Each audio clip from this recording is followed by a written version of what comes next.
herramienta de evaluación de la efectividad para el caso de áreas marinas protegidas para Chile.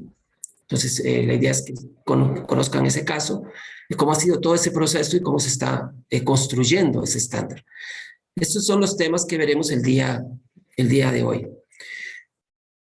Voy a empezar entonces con el tema del enfoque ecosistémico. Bueno, recordarles que toda esta sesión, ya se dieron cuenta, acaba de iniciar la grabación, Alexa, y luego se va a tener disposición, digamos, de acceder al video, por si acaso ustedes quieren revisar este material de nuevo. En todo caso, también puedo compartir con ustedes la presentación, las podemos enviar, esta presentación, las dos presentaciones que van a ver, se las puedo enviar, así como los videos que van a ver en las dos, bueno, en la presentación de enfoque ecosistémico, y también la gente de Chile nos va a dejar la presentación y el videito que van a presentar. Todo ese material lo van ustedes a tener a disposición. Bien. Entonces, vamos a iniciar hablando sobre el enfoque ecosistémico. Para confirmar, ¿todos están mirando mi presentación? Correcto. Ok. Bien, esta historia inicia básicamente con este famoso informe que probablemente muchos de ustedes conozcan, estén familiarizados, que se llama Nuestro Futuro Común, o que se conoce más popularmente como el informe Brundtland, por la persona que estuvo liderando el proceso. El Programa de Naciones Unidas le pidió a un equipo de técnicos hacer un análisis, un equipo multidisciplinario de profesionales, hacer un análisis de la situación del desarrollo a escala mundial. Ellos emitieron ese informe en 1987, y ahí en ese informe se expresa esta frase, en donde dice que está en manos de la humanidad asegurar que el desarrollo sea sostenible, es decir, asegurar que satisfaga las necesidades del presente sin comprometer la capacidad de las futuras generaciones para satisfacer las propias. Este concepto, bueno, que también de hecho fue usado anteriormente en algunos informes de la OICN, ya se hablaba de sostenibilidad, desarrollo sostenible. Aquí es donde más formalmente se le da contenido a este concepto de desarrollo sostenible, ahí en el año 87. Esta llamada de atención que hace este informe sobre el problema de la administración fue ratificado posteriormente por la evaluación de los ecosistemas del milenio, que es una evaluación que se hizo para satisfacer la demanda de información científica para tomadores de decisión sobre las consecuencias que estaba teniendo en el mundo el cambio que estaban teniendo los ecosistemas, sobre todo su impacto al bienestar humano. Eso se realizó entre el año 2001 y 2005 y contó con aproximadamente $17 millones más tiempos y contribuciones de otros organismos. Esto lo financió lo promovió las Naciones Unidas con financiamiento de diferentes fuentes. Fue hecha por un consorcio de más de 1.360 científicos en todo el mundo, de 5 agencias de Naciones Unidas, 4 convenios. Bueno, participó montones de personas. Ustedes deben estar también posiblemente familiarizados con no es un solo informe, es una secuencia de informes que fueron presentándose en el año 2005, años más y años menos. Se considera la mayor auditoría ecológica sobre el estado de conservación de los ecosistemas del planeta y el uso de los servicios que generan a la sociedad. Este informe concluye que el planeta va hacia una debacle ambiental por la manera en que estamos administrando los ecosistemas. Ellos refuerzan, porque no es que ellos lo crean, pero refuerzan la conexión que hay y la evidencian entre lo que son los servicios ecosistémicos y el bienestar de las personas. Y refuerzan la importancia de que para poder nosotros sobrevivir como especie necesitamos cierta base ecosistémica del planeta. Bueno, esto fue un impacto muy fuerte, porque ya eso se sabía, digamos, pero fue evidenciado, fue sistematizado y dado a conocer por un organismo como Naciones Unidas, el PNUD, y adicionalmente mostraron datos importantes como digamos, que se ven que los servicios ecosistémicos en estos diferentes tipos de ambientes han ido deteriorándose en la gran mayoría de los casos. Ustedes pueden ver más o menos que la flecha es cuando sube, es que el servicio está subiendo, y el color muestra el estado de esos espacios o esos ambientes en términos generales en el planeta. Esto es un tema importante porque esto ratifica lo que Brundtland, el informe Brundtland, había dicho desde 1987, 20 años después aproximadamente. Dice, sí, el informe Brundtland tenía razón, el planeta va hacia una debacle si no cambia las cosas. Volviendo en la historia hacia atrás, 5 años después de que se presenta el informe Brundtland, se genera la famosa conferencia de Río 92. Recordemos que el Programa de Naciones Unidas hace una conferencia ambiental cada 20 años, y la primera fue en Estocolmo en el 72. Luego viene el Río 92 y luego viene el Río más 10 en el 2002. Y ahora estamos ahí pendientes de la próxima. En esta en particular, en Río 92, se adopta, a partir inclusive de ese mismo informe, se adopta la importancia de que el planeta tome el enfoque o el paradigma de sostenibilidad, de desarrollo sostenible. Y es donde empieza a hablarse entonces de fuertemente a nivel nacional, internacional, se empieza a hablar de este concepto. Yo me acuerdo en mis años mozos, y otra gente de acá que también tiene canas, se recordará que antes del Río 92, lo que se vendía mucho era ser biodiverso. Entonces todo el mundo tenía que ser muy biodiverso para captar la atención de políticos y de donantes. Después del Río 92, había que ser sostenible. Y empezaron a hablar, digamos, de estos temas y conversar sobre estas cosas. Bueno, ahí avanzamos con este tema, empezamos a posicionarlo, y hoy en día seguimos hablando y trabajando, aunque han entrado otras nuevas tendencias como el desarrollo regenerativo y otras de esa naturaleza. También para recordar ese paradigma en su expresión, digamos, más simple y casi que metafórica, habla de que el desarrollo sostenible es un balance entre las necesidades sociales, la satisfacción de esas necesidades sociales en componente económico, la satisfacción, digamos, de los requerimientos de la sociedad, pero en la parte social, la cultura, la idiosincrasia, los valores, o sea, elementos muy culturales, y también la satisfacción de las necesidades ambientales para mantener al planeta ecosistémicamente o ecológicamente funcionante.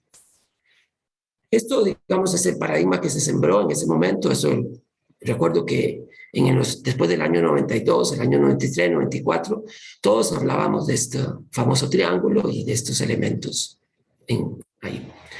En ese marco histórico, en ese momento histórico del planeta, aparece el Convenio de la Diversidad Biológica, que se firma ahí en Río 92. Se vino gestando desde antes y se firma en Río 92. Entonces, lógicamente, ese convenio ya venía en un momento en donde el concepto de desarrollo sostenible era muy fuerte. Entonces, quizá ustedes ya conozcan, estén familiarizados, que ese convenio se basa en 3 grandes objetivos. El primero, conservación de la diversidad biológica, que es un objetivo ambiental. El siguiente es la utilización sostenible de sus componentes, que es un objetivo económico. Y la participación justa y equitativa en los beneficios que se deriven de la utilización de los recursos genéticos.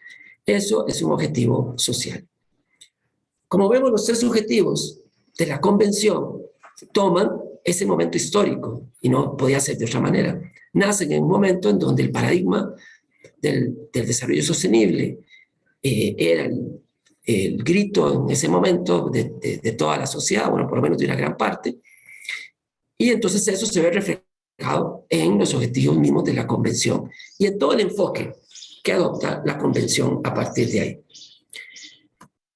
Entonces, lógicamente, cuando la convención piensa cómo es que vamos a implementar esos 3 objetivos a una escala mundial, cómo orientamos las acciones a una escala mundial para que tengamos más o menos todos un mismo abordaje, un mismo enfoque, la convención adopta, desde su COP2, adopta que el abordaje de la conservación de la biodiversidad del planeta tiene que ser ecosistémico. Y habla entonces de que el enfoque para lograr esos objetivos tiene que ser ecosistémico.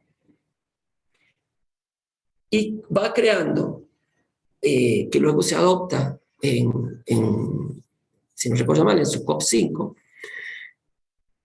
los 12 principios que se llaman el enfoque ecosistémico. El enfoque por ecosistemas, el enfoque ecosistémico, se define como el marco básico de acción de la Convención de Biodiversidad. Es una estrategia para el manejo integrado de la tierra, el agua y los recursos vivos, que promueve de manera equitativa la conservación y el uso sostenible. Ese elemento final es un elemento muy importante, porque recordemos, estamos hablando de algo que ocurre hace aproximadamente 30 años.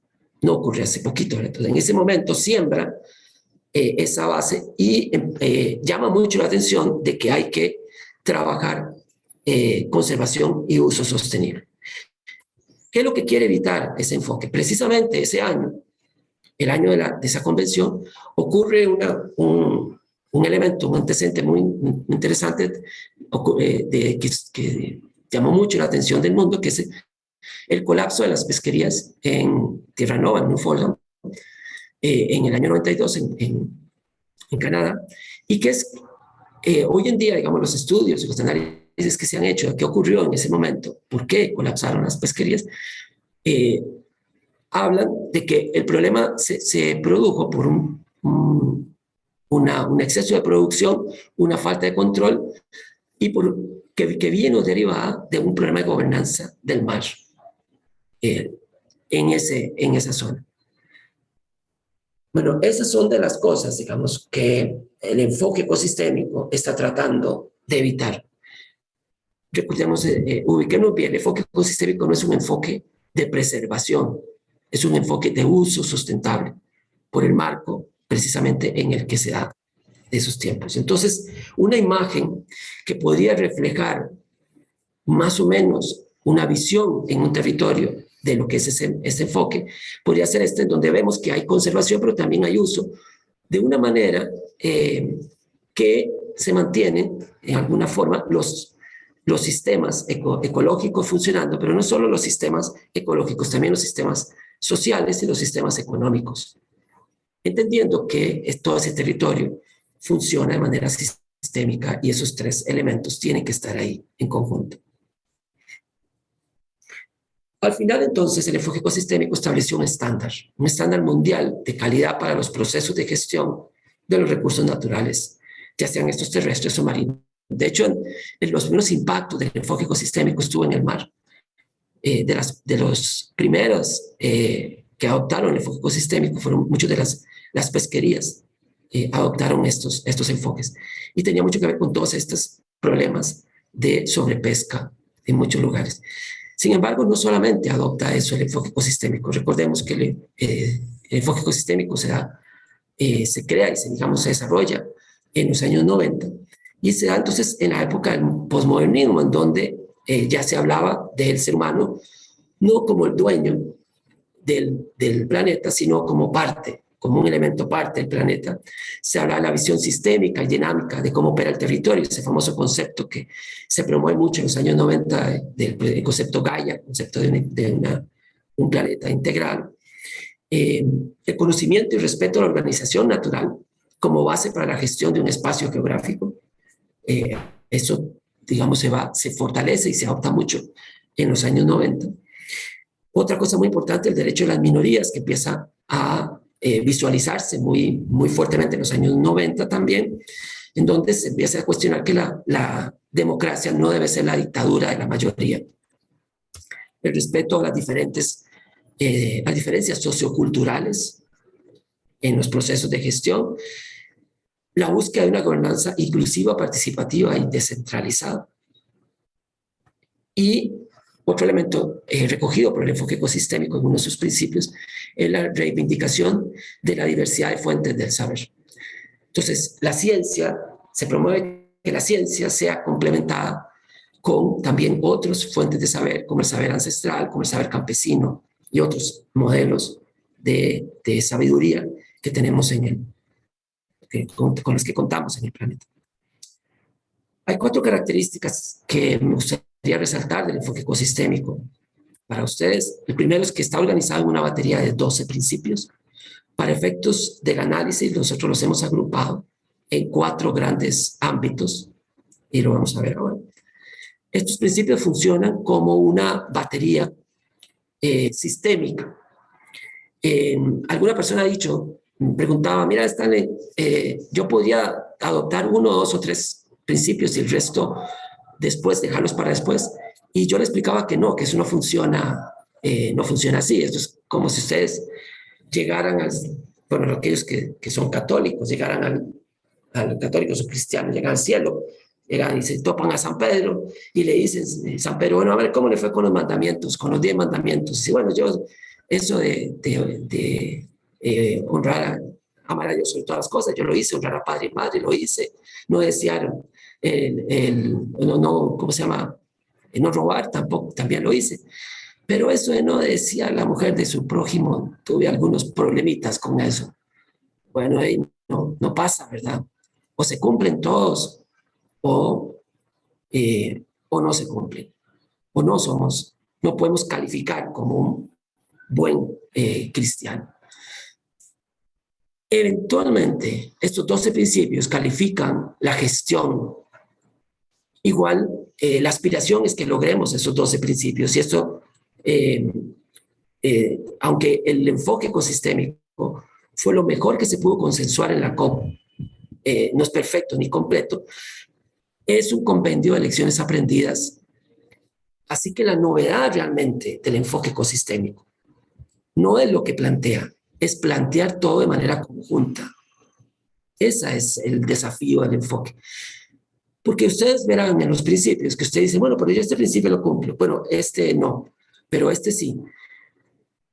Y claro, ustedes, analizando los principios como de forma individual, ustedes pueden llegar a la conclusión de que hay principios que se cumplen y otros que no se cumplen. El tema interesante es cómo lograr avanzar hacia el cumplimiento sistémico de todos los 12 principios de forma conjunta. Eso es el estándar, eso es lo que plantea ese estándar. Ese es el gran desafío que plantea para la gestión de los recursos naturales, ya sea en tierra o en mar. Vamos a darle una ojeada a esos 12 principios. Ustedes de todos modos los van a poder volver a leer en el documento que compartimos con ustedes para el curso. Pero vamos a darles una ojeada que, como les dije, los tenemos agrupados en 4 ámbitos. Vamos a empezar con el ámbito ecosistémico, que tiene esos 3 principios. Yo les voy a dar 1 minuto para que lo lean y después quisiera al azar, y voy a pedirle ayuda a Alexa con esto, preguntarle a 2 personas qué reacción tienen cuando leen estos principios. 1 minuto para leerlos.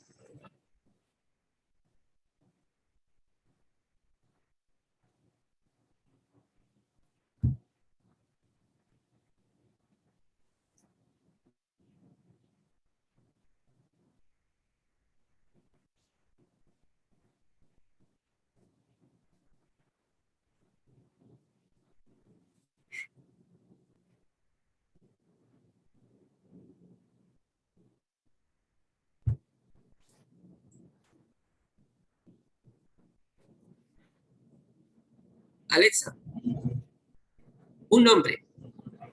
Un nombre. Genoveva. Genoveva, ¿qué reacción Hola, te genera ¿cómo están? leer esos principios? Hola, Genoveva. Bueno, en primera instancia es como la gran responsabilidad que se tiene para la conservación. y la protección de la naturaleza. Es lo que me genera en primera reacción. ¿Ok? Es eso. Responsabilidad Sí, y sí, porque protección de la está naturaleza. hablando sobre que se deben tener en cuenta las actividades que se desarrollan y los efectos que éstas tienen. Entonces hay una gran responsabilidad sobre esas actividades que se desarrollan. Cómo se hace esa gestión, cómo se estructura todo el tema de conservación, el funcionamiento del ecosistema, tener en cuenta todos estos aspectos para poder desarrollar una buena gestión y que esta gestión pues redunde en la conservación. Ok. Eh, voy a pedirle a Oscar, porque por el perfil de Oscar creo que sería interesante conocer su opinión. Oscar de España. Oscar, ¿podrías Hola, decirnos qué reacción te generan estos principios? pues así lo primero que me genera es que el gestor tiene que tener un gran conocimiento del medio para poder aplicarlo, porque yo creo que no puede hacerlo un abogado del Estado, sino que tiene que ser más bien un perfil científico, técnico, que entienda realmente cómo funciona un ecosistema para poder integrar estas medidas. Eso es la ¿Qué primera siente? reacción. Yo sabía que iba a decir eso, Oscar, porque él trabaja mucho en temas de ciencia. Y claro, evidentemente yo no puedo hacer conservación de la estructura y funcionamiento de los ecosistemas si no sé cómo funcionan, cuál es la estructura y cómo funciona, ¿verdad? ¿Cómo puedo saber cuáles son los límites de su funcionamiento si no sé también cómo funciona? Entonces, estamos hablando de umbrales ahí, umbrales de uso, que eso fue lo que sobrepasó en el caso de Terranova en Ufology. Sobrepasaron los umbrales de uso. Y otra cosa interesante, yo presenté estos principios a un grupo de pemones, de indios pemones de Venezuela, que está en el Parque Nacional Canaima, con mucho miedo porque yo pensé que no los iban a comprender. Y ellos me dijeron que eso describía mucho de la manera en que ellos se relacionan con la naturaleza. Y a mí me dejó eso frío. Fue muy interesante porque ellos inmediatamente dijeron, sí, dicen, y nosotros sabemos que no podemos sobrecargar. No usaron esos términos, no recuerdo los términos. Claro, yo traduje eso inmediatamente en mi mente a los términos técnicos. Pero es muy interesante que hay culturas que tienen estos conocimientos impregnados. Pero eso es, evidentemente es uno de los grandes desafíos. Genoveva decía, esto genera responsabilidad. Oscar dice, esto implica conocimiento, responsabilidad a la hora de hacer las cosas porque generamos impacto en otros sitios. Y conocimiento porque no podemos gestionar un ecosistema que no conocemos. Vamos al otro ámbito. Un minuto para que lo lean.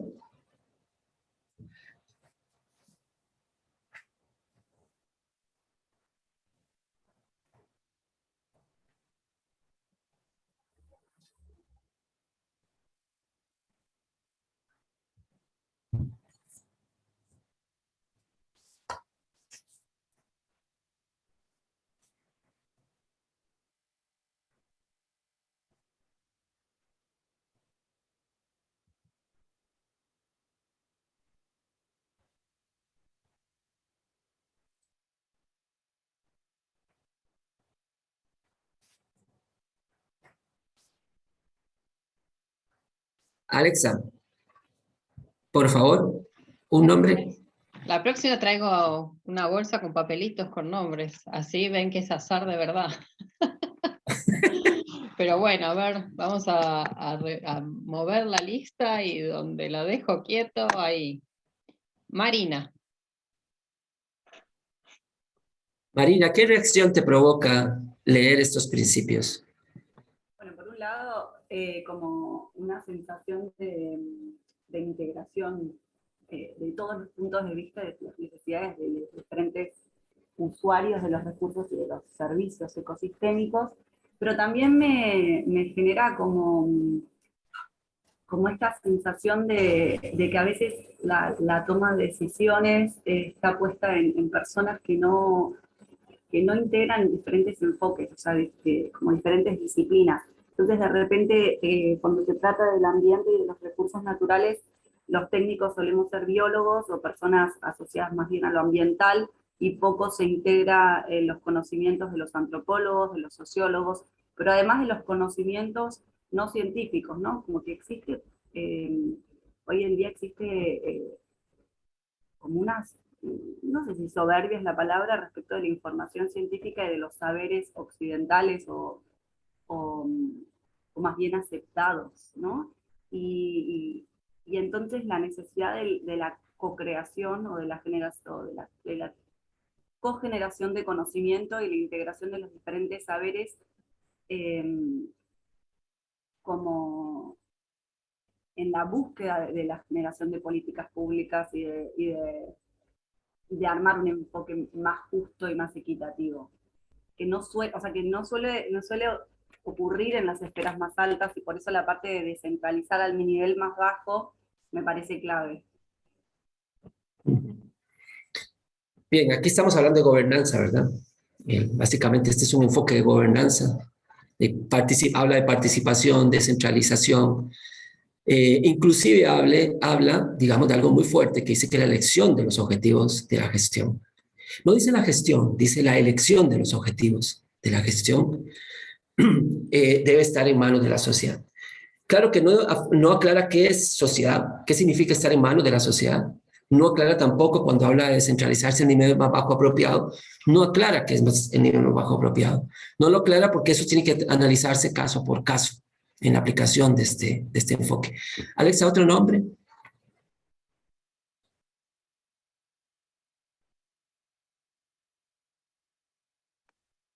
Airam. Airam, ¿qué impresión, reacción le da estos principios? Hola, buenos días. Concuerdo mucho con mi antecesora en cuanto muchas veces nosotros nos guiamos por el tema científico y ese es nuestro principal objetivo, ¿verdad? El conocer. Sin embargo, en el periodo del tiempo del trabajo nos damos cuenta que necesitamos construir un equipo multidisciplinario en el cual todas las disciplinas puedan en el momento, ¿verdad? Que tengamos los resultados de nuestra investigación, poner como el enfoque desde todos los puntos de vista para la mejor administración. Quizás no solo la administración, sino que la implementación, ¿verdad? Creo que eso es lo que percibo. Gracias. Okay. Carlos tiene una consulta. Carlos. Más que consulta, quería dar mi apreciación también. Bueno, está bien, Carlos. Los 4 principios es como ver lo que hago acá en el árbol de vida que administro. Y para mí lo que yo veo aquí es primero conflicto, luego conciliación y luego gobernanza. Porque es lo primero que Muy te bien. hacer el conflicto cuando quieres aplicar estos 4 principios. Muy bien, Carlos. Muchas gracias. Bien, muy interesantes las observaciones. Estos principios, claro, hablan de gobernanza y aquí hay 3 elementos importantes que en los que podemos resumirlos. Es de toma de decisiones, digamos, una toma de decisiones mucho más participativa, una toma de decisiones descentralizada y una gestión más colaborativa, intersectorial, multiinterés, interdisciplinaria. Vamos al otro ámbito, el ámbito económico. Les doy igual unos segundos para que lo lean. Y Alexa, después te voy a pedir 2 nombres y un poquito de mate.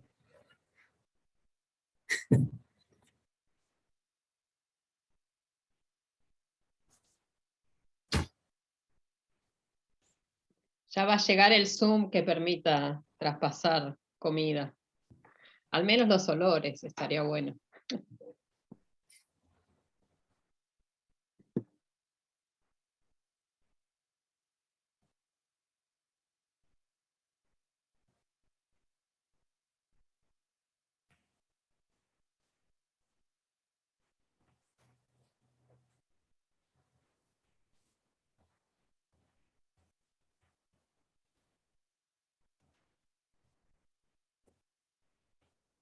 Alexa, ¿un nombre? Bueno, ahora caímos en la N. A ver, Nixon.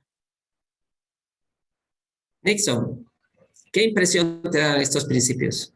Sí, gracias. Buenos días y buenas tardes a Oscar.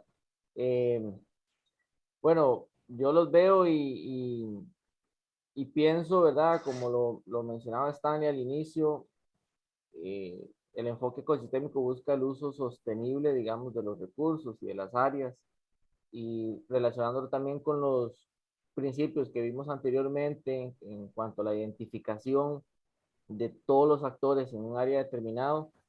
Es básicamente eso, buscar un uso sostenible, y me llama mucho la atención, ¿verdad? En el punto B, donde también en un área podemos establecer el tema de pagos por servicios ecosistémicos, ¿verdad?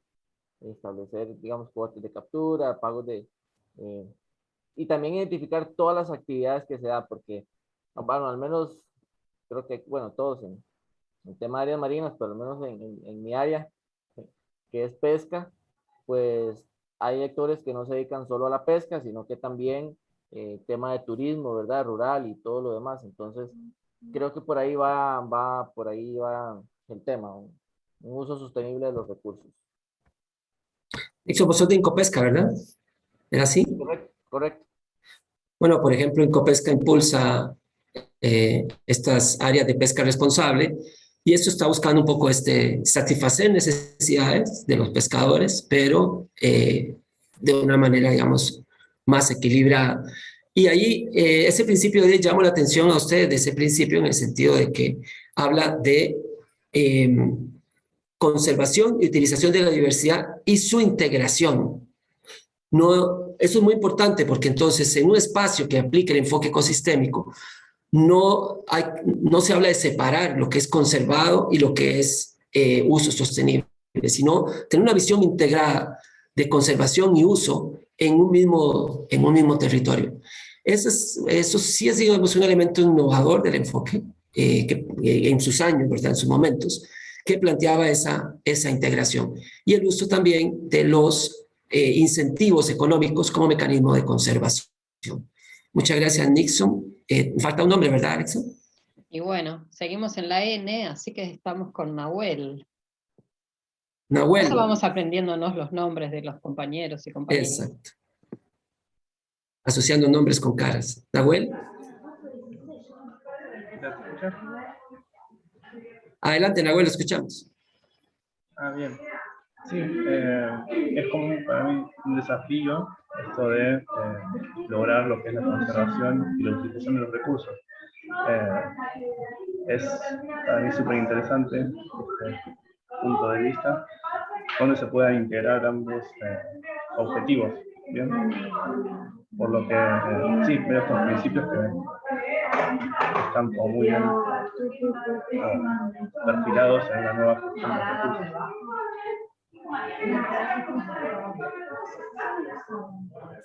Ok, bueno, nos ha costado un poco comprenderle porque veo que está en una oficina y debe tener ahí compañeros y compañeras compartiendo ahí. Entonces nos ha costado un poco comprenderle, pero más o menos le logramos captar la idea del desafío que implica estos principios.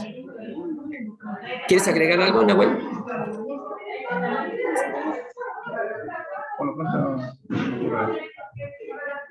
Gracias, Nahuel. Fernanda. Hola. Una cosa que me surge acá cuando hablan de integrar la conservación y la utilización.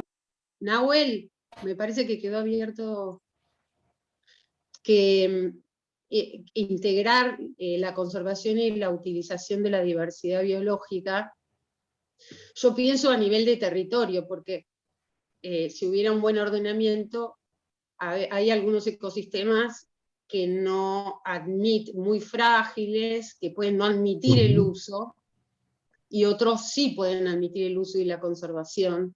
O sea, como un degradé, creo yo, no sé, de uso y conservación, porque hay algunos sistemas que son tan frágiles que no admitirían casi que ningún uso económico, ¿no? No sé, eso es lo que me suena a mí.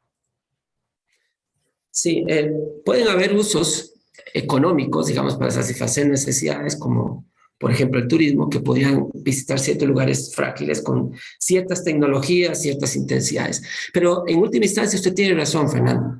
Esto es muy importante, entender que el enfoque ecosistémico no se hizo para áreas silvestres. No es, digamos, para ver solamente espacios naturales silvestres. Esto es para ver un paisaje. Entonces, lo que plantea es que en un gran paisaje, usted puede tener áreas conservadas, áreas usadas, pero usted tiene que hacer el análisis de cómo está funcionando eso en el gran paisaje.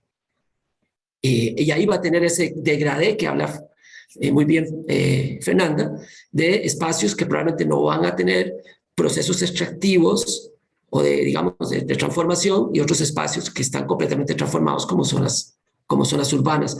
Pero hay que ver la integración entre todo eso, porque hay un sistema social, un sistema económico y un sistema natural que está operando en ese gran paisaje.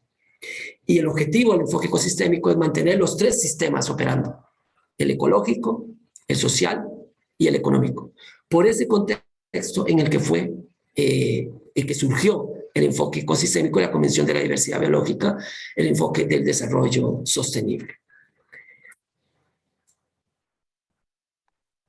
Vamos al ámbito... Solo un minutito para avisarte que entró Diego Flores, del Ministerio de Medio Ambiente de Chile, que es nuestro invitado, que luego va a compartir algunas experiencias. Solo para saludar a Diego. Ahora los presento. Estamos prontos a terminar. El ámbito de las escalas. ¿Un nombre, Alexa? Perdón, le estaba dando la bienvenida a Diego. Bueno, acá tengo a Kellen. Kellen, no sé qué haya.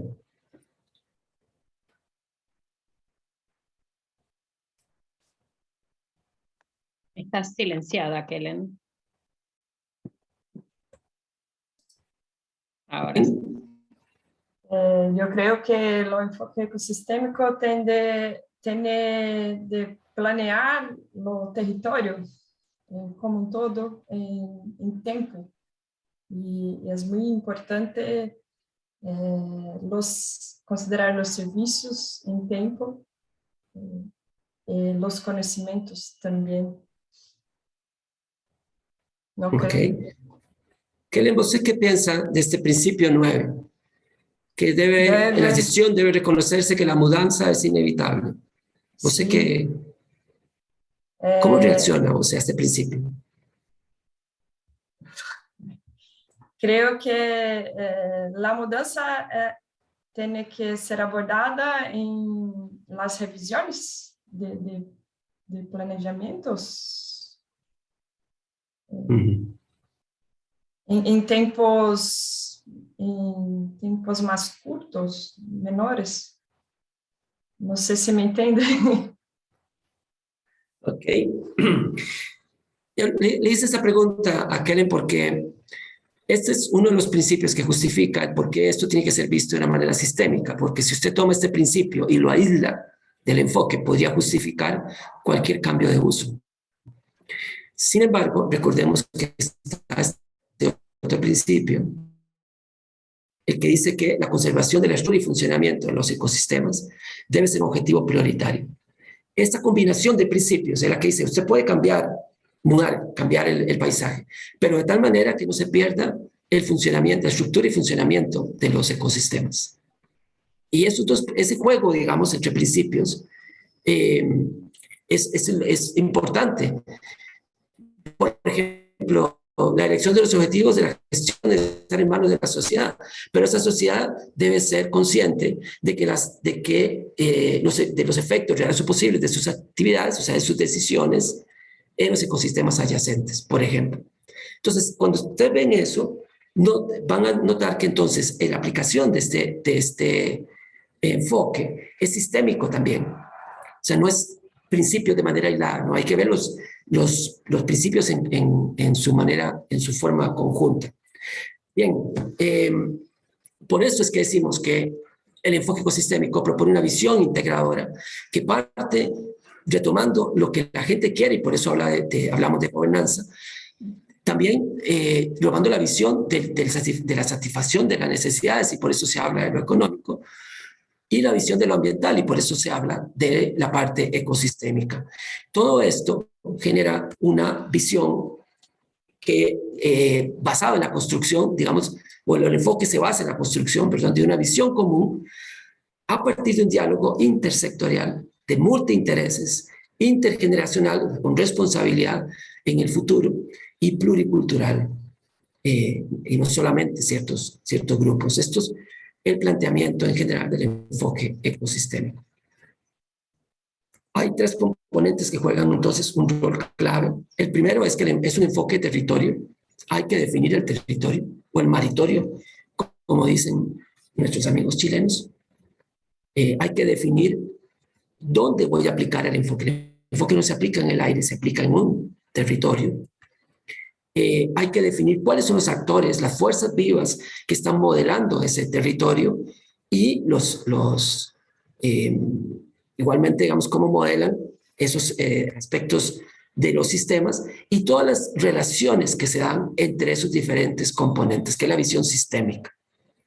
Entonces, toda aplicación de enfoque ecosistémico parte de un territorio, de un buen mapeo de los actores y de una comprensión, como bien lo decía Oscar, de cómo funcionan esos sistemas. Pero hay que entender cómo funciona el sistema natural, también hay que entender cómo funciona el sistema social y cómo funciona el sistema económico.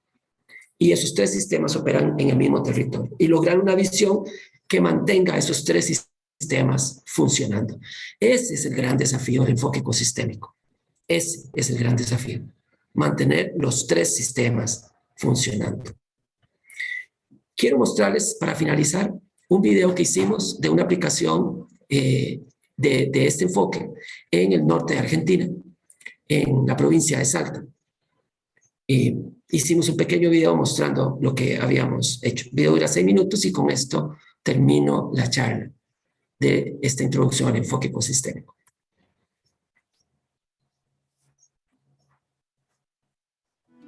El enfoque ecosistémico es la estrategia mundial acordada para lograr los 3 objetivos de la Convención de la Diversidad Biológica. Es una batería de 12 principios que, aplicados de forma conjunta, ofrecen lineamientos estratégicos para la gestión de un territorio bajo cualquier modelo de intervención. Desde una reserva de la biosfera hasta un municipio, desde un área protegida hasta un bosque modelo, desde el manejo de grandes pesquerías hasta los procesos de ordenamiento territorial a escala regional. El enfoque ecosistémico es una poderosa herramienta construida a partir de las lecciones aprendidas en conservación de la naturaleza en el mundo, que orienta la toma de decisiones, la definición de políticas públicas y el establecimiento de criterios para buenas prácticas de gestión para un territorio. En el caso de las áreas protegidas, su implementación integral representa el nuevo paradigma para una gestión moderna de estos espacios protegidos. Su aplicación es urgente y fundamental para mejorar su eficacia y eficiencia, así como para hacerlas sustentables. Veremos a continuación cómo la aplicación de este poderoso instrumento cambió la concepción de gestión para un sistema de áreas protegidas provinciales en Argentina, provocando decisiones políticas y técnicas que llevaron al diseño de un nuevo modelo para implementar dicho sistema llamado AGTI, Áreas de Gestión Territorial Integral. En la Secretaría de Ambiente de la provincia de Salta, Argentina, un equipo de técnicos con el respaldo de las autoridades políticas y en el marco de un proceso de planificación de un conjunto de áreas protegidas, cuestionó los viejos paradigmas con los que operaban y encontraron en el enfoque ecosistémico una guía para replantearse sus prácticas y políticas de gestión.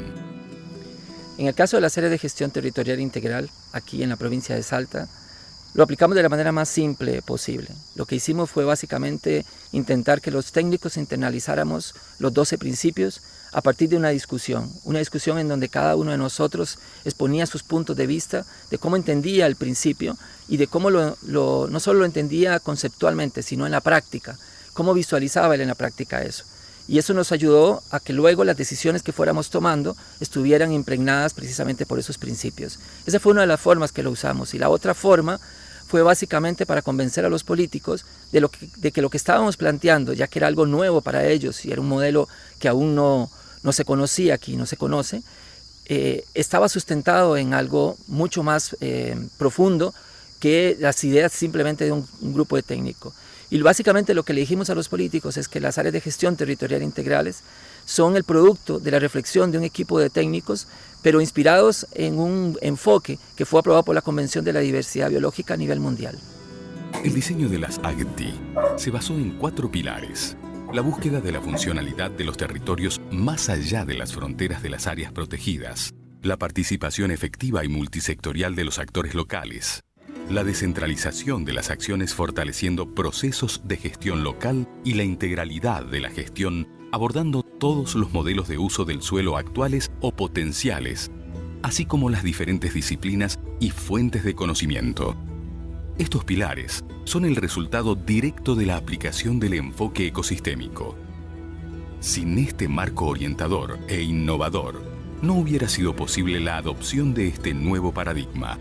La evolución de los técnicos de nuestro programa de áreas protegidas incorporando el enfoque ecosistémico tiene que ver con un cambio en la visión desde una gestión más centralizada y más cerrada de las áreas protegidas a una visión más participativa, y buscamos la descentralización al mayor nivel posible en la gestión de las áreas protegidas. Además, hemos cambiado nuestra visión desde encarar o enfocar la gestión de áreas protegidas desde los límites de ellas hacia adentro, hacia una integración de estas áreas protegidas, un territorio más grande buscando la funcionalidad ecosistémica. Y finalmente también se da esa evolución en el sentido de que ya no solo enfocamos a la área protegida de una mirada de conservación estricta, sino también incorporando muchos otros intereses que se dan en el territorio, como el desarrollo local sustentable, la cuestión productiva y la cuestión social, entre otras.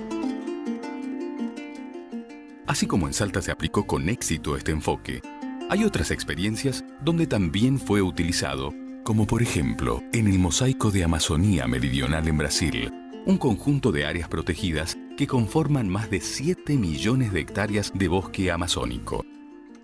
También está siendo utilizado en la gestión del Parque Nacional Cordillera Azul en Perú, en el Parque Departamental Kenneth Lee en Bolivia, en la Reserva de la Biosfera El Tuparro en Colombia y en el Área Protegida Privada Reserva La Ceiba en Ecuador, casos que fueron documentados por la oficina de la UICN Sur. Se ha usado con éxito a diferentes escalas, de un país completo como en el caso de Costa Rica, de una ecorregión como el caso del bosque seco Chiquitano en Bolivia, o de área protegida como se mencionó anteriormente. El enfoque ecosistémico, lejos de ser algo abstracto, es una herramienta eminentemente práctica que puede ser usada para influir en la toma de decisiones, en la definición de políticas y como criterio para la identificación de buenas prácticas. Tenemos la certeza que la aplicación de esta estrategia fortalecerá la visión de una gestión integral del territorio. Solo necesita conocerla, internalizarla y ponerla en práctica.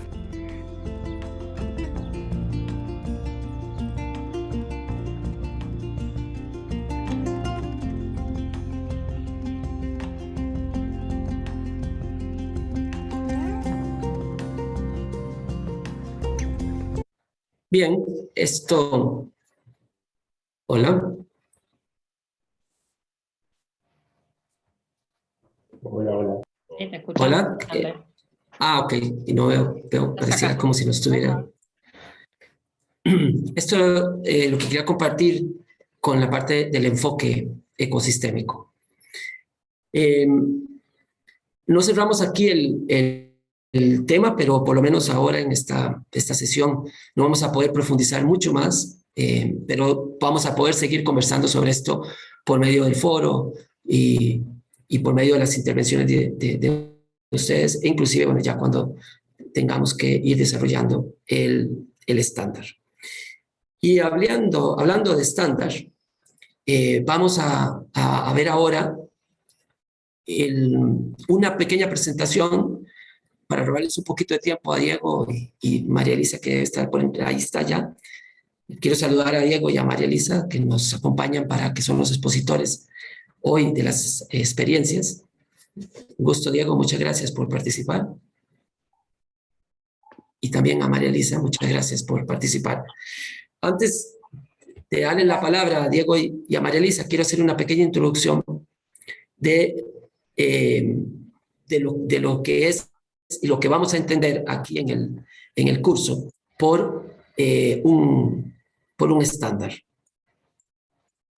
Vamos a ver, voy a compartir un poco Esta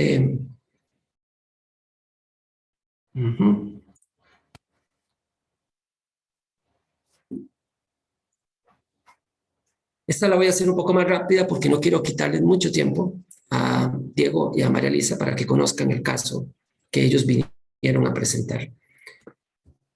Cuando hablamos de un estándar, si buscamos la definición en la Real Academia Española, dice que sirve como tipo, modelo, norma, patrón o referencia. Tipo, modelo, patrón, nivel. Incluye la palabra nivel. Para efectos nuestros, para nuestro curso, lo definiremos así. Un estándar lo vamos a entender como un modelo o patrón que se usa como referencia para describir una gestión exitosa para las áreas marinas protegidas, que se construye con base en lineamientos nacionales e internacionales y que se diseña siguiendo una estructura de principios, criterios y puede ser atributos o indicadores. Verán que en el caso de algunos casos se utiliza principios, criterios, indicadores y en otros casos usamos principios, criterios y atributos. Para efectos del curso, por un acuerdo que tomamos los tres, el equipo docente, vamos a usar criterios, principios, criterios e indicadores. Pero en el caso que van a presentar Diego y María Elisa, van a hablar posiblemente principios, criterios y atributos, que fue como lo mencionamos semánticamente en ese caso. ¿Para qué sirve un estándar? Voy a poner un ejemplo. Y esto es real, digamos. Yo no soy el de la foto, pero estaba algo así de gordito.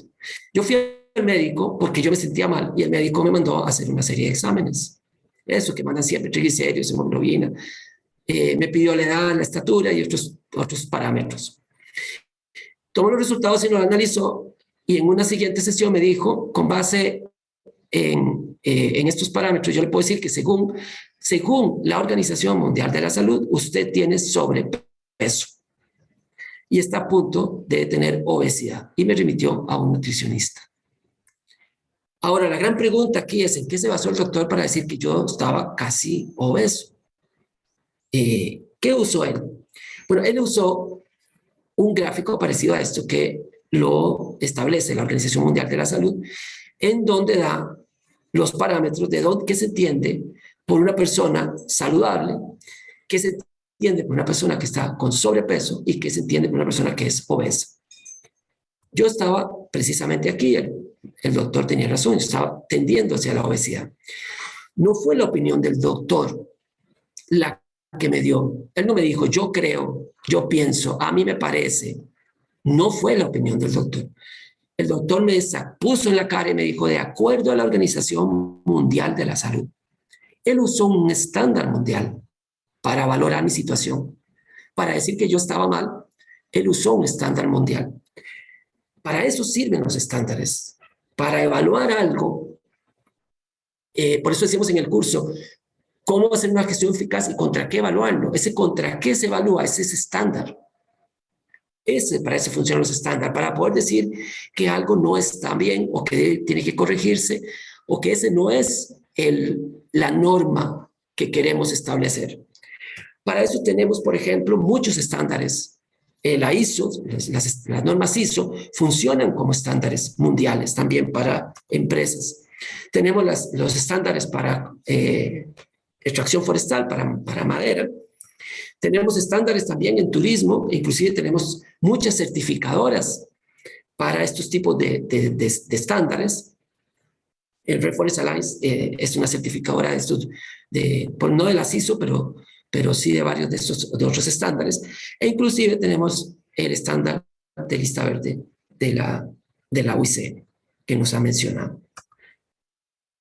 Ahora, el estándar nosotros lo podemos usar como una manera de traccionar los planes de manejo y eventualmente los planes operativos. ¿Por qué? Porque para hacer el plan de manejo, además de evaluar la realidad del área marina en la que va a trabajar el plan de manejo, también hay que evaluar la gestión del área. Entonces, ¿contra qué evaluamos la gestión del área? Para saber que la gestión del área está bien o está mal, lo evaluamos contra un estándar, contra ese estándar. Y eso es lo que nos va fijando un norte en cuanto a cómo mejoramos la gestión del área protegida. Claro que estas dos cosas están relacionadas a la hora de hacer los análisis de diagnóstico. Entonces, una aplicación, por mencionar una de varias aplicaciones que tienen los estándares en la gestión de las áreas marinas, es que ayudan a generar no solo indicadores, sino que también directrices, estrategias, lineamientos para mejorar la gestión en las áreas marinas que deben ser incorporados en sus planes de manejo. Para hacer el estándar, nosotros vamos a usar una estructura basada en principios, criterios e indicadores, como mencionaba en la definición. Recordemos que los principios son máximas fundamentales, son cosas que definen, caracterizan lo que es una gestión, lo que entenderíamos por una gestión buena, en nuestro caso en un área marina protegida. Y estos principios responden a alineamientos, paradigmas o grandes directrices nacionales o internacionales, como la que estábamos viendo anteriormente del enfoque ecosistémico. Los criterios son aquellos aspectos o temas o elementos específicos de la realidad en la que estamos, en donde queremos aplicar esos principios, cuya atención o medición nos permite saber si un principio se ha cumplido o no. Y indicadores es una descripción de cómo se considera que debería estar o ser o manifestarse el criterio en el paisaje marino protegido. Insisto, a veces esos indicadores los vemos como atributos del criterio, o en otros los vemos como indicadores. No importa, eso depende de la estructura semántica y conceptual que se haya establecido, pero estamos hablando generalmente todos estos sistemas de certificación y trabajan con estándares, tienen una estructura basada en esto. Les voy a poner un ejemplo de cómo funciona. Supongamos que María y Juan quieren comprar una casa, y una casa para ellos y para sus hijos, y han definido bien lo que es para ellos una casa digna de esa familia. Y dijeron, nuestra casa debe ser un sitio donde encontremos paz, comodidad y confort en nuestra vida familiar. Fueron con esa idea a una oficina de bienes raíces, y como esas oficinas saben que eso es subjetivo, digamos, eso depende un poco de la familia, les preguntaron, díganos, María y Juan, ¿qué debe tener la casa que los haría sentirse seguros de que esa es la casa que ustedes buscan? Pues yo necesito esa referencia para poder buscar esa casa. Y ellos dijeron, estar en una ubicación alejada de ruidos, que tenga una cantidad de habitaciones que les permita atender sus demandas de espacio para las actividades familiares. Aquí no dice la cantidad, cuántos, dice que sea tal que les permita atender esta demanda y que su diseño no sea frío, sino más bien uno que genere calor hogareño. Ahora, veamos los elementos que yo les mencioné anteriormente. Les pregunto a ustedes, ¿cuál es el principio? ¿Dónde está el principio? ¿Alguno sabe? ¿Alguien quiere mencionarlo? ¿Dónde está el principio? En la parte la paz, comodidad y confort. La paz, correcto. Claro, ahí está el principio. El hogar, la vida familiar. Correcto. Ahora, esto es un poquito más difícil. ¿Cuáles son los criterios? Estar ubicada alejada de los ruidos, que tenga las habitaciones que necesita. Respuesta a la pregunta. Y están revueltas dos cosas, el criterio y el indicador o el atributo. Los criterios son estos: ubicación, cantidad de habitaciones y diseño. O sea, ellos para elegir su casa se están fijando en tres cosas: ubicación, cantidad de habitaciones y diseño. Esos son los criterios. Ahora, ¿cómo saben que esos criterios responden a su principio? Por medio del indicador o el atributo. ¿Cuáles son los criterios e indicadores? Eso. O sea, Sobre la ubicación, ¿en qué se fijan? En que esté alejada de ruidos. Eso es lo que no que esté ubicada alta o baja o no. Lo que les interesa, la ubicación, es que esté alejada de ruidos. Eso es lo que califica el criterio. Es lo que llamamos indicador o atributo. El otro es sobre la cantidad de habitaciones, que es que quieren muchas para guardar cosas o quieren poquitas para evitar tener que limpiar mucho. No, lo que dijeron es que les permita atender sus demandas de espacios para la actividad. Eso es lo que califica el criterio. Y sobre el diseño, ¿qué le quieren? Que sea una casa moderna, que sea estilo viejo, que sea estilo nórdico, que sea estilo...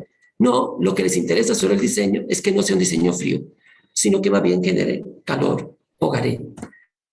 Aquí está el principio, aquí está el criterio y aquí están los indicadores.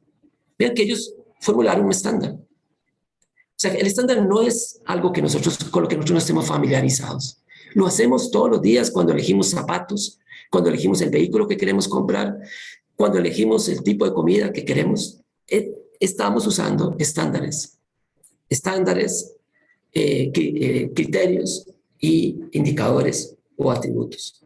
Entonces, no se preocupen, no vamos a hacer una estructura con la que ustedes estén familiarizados.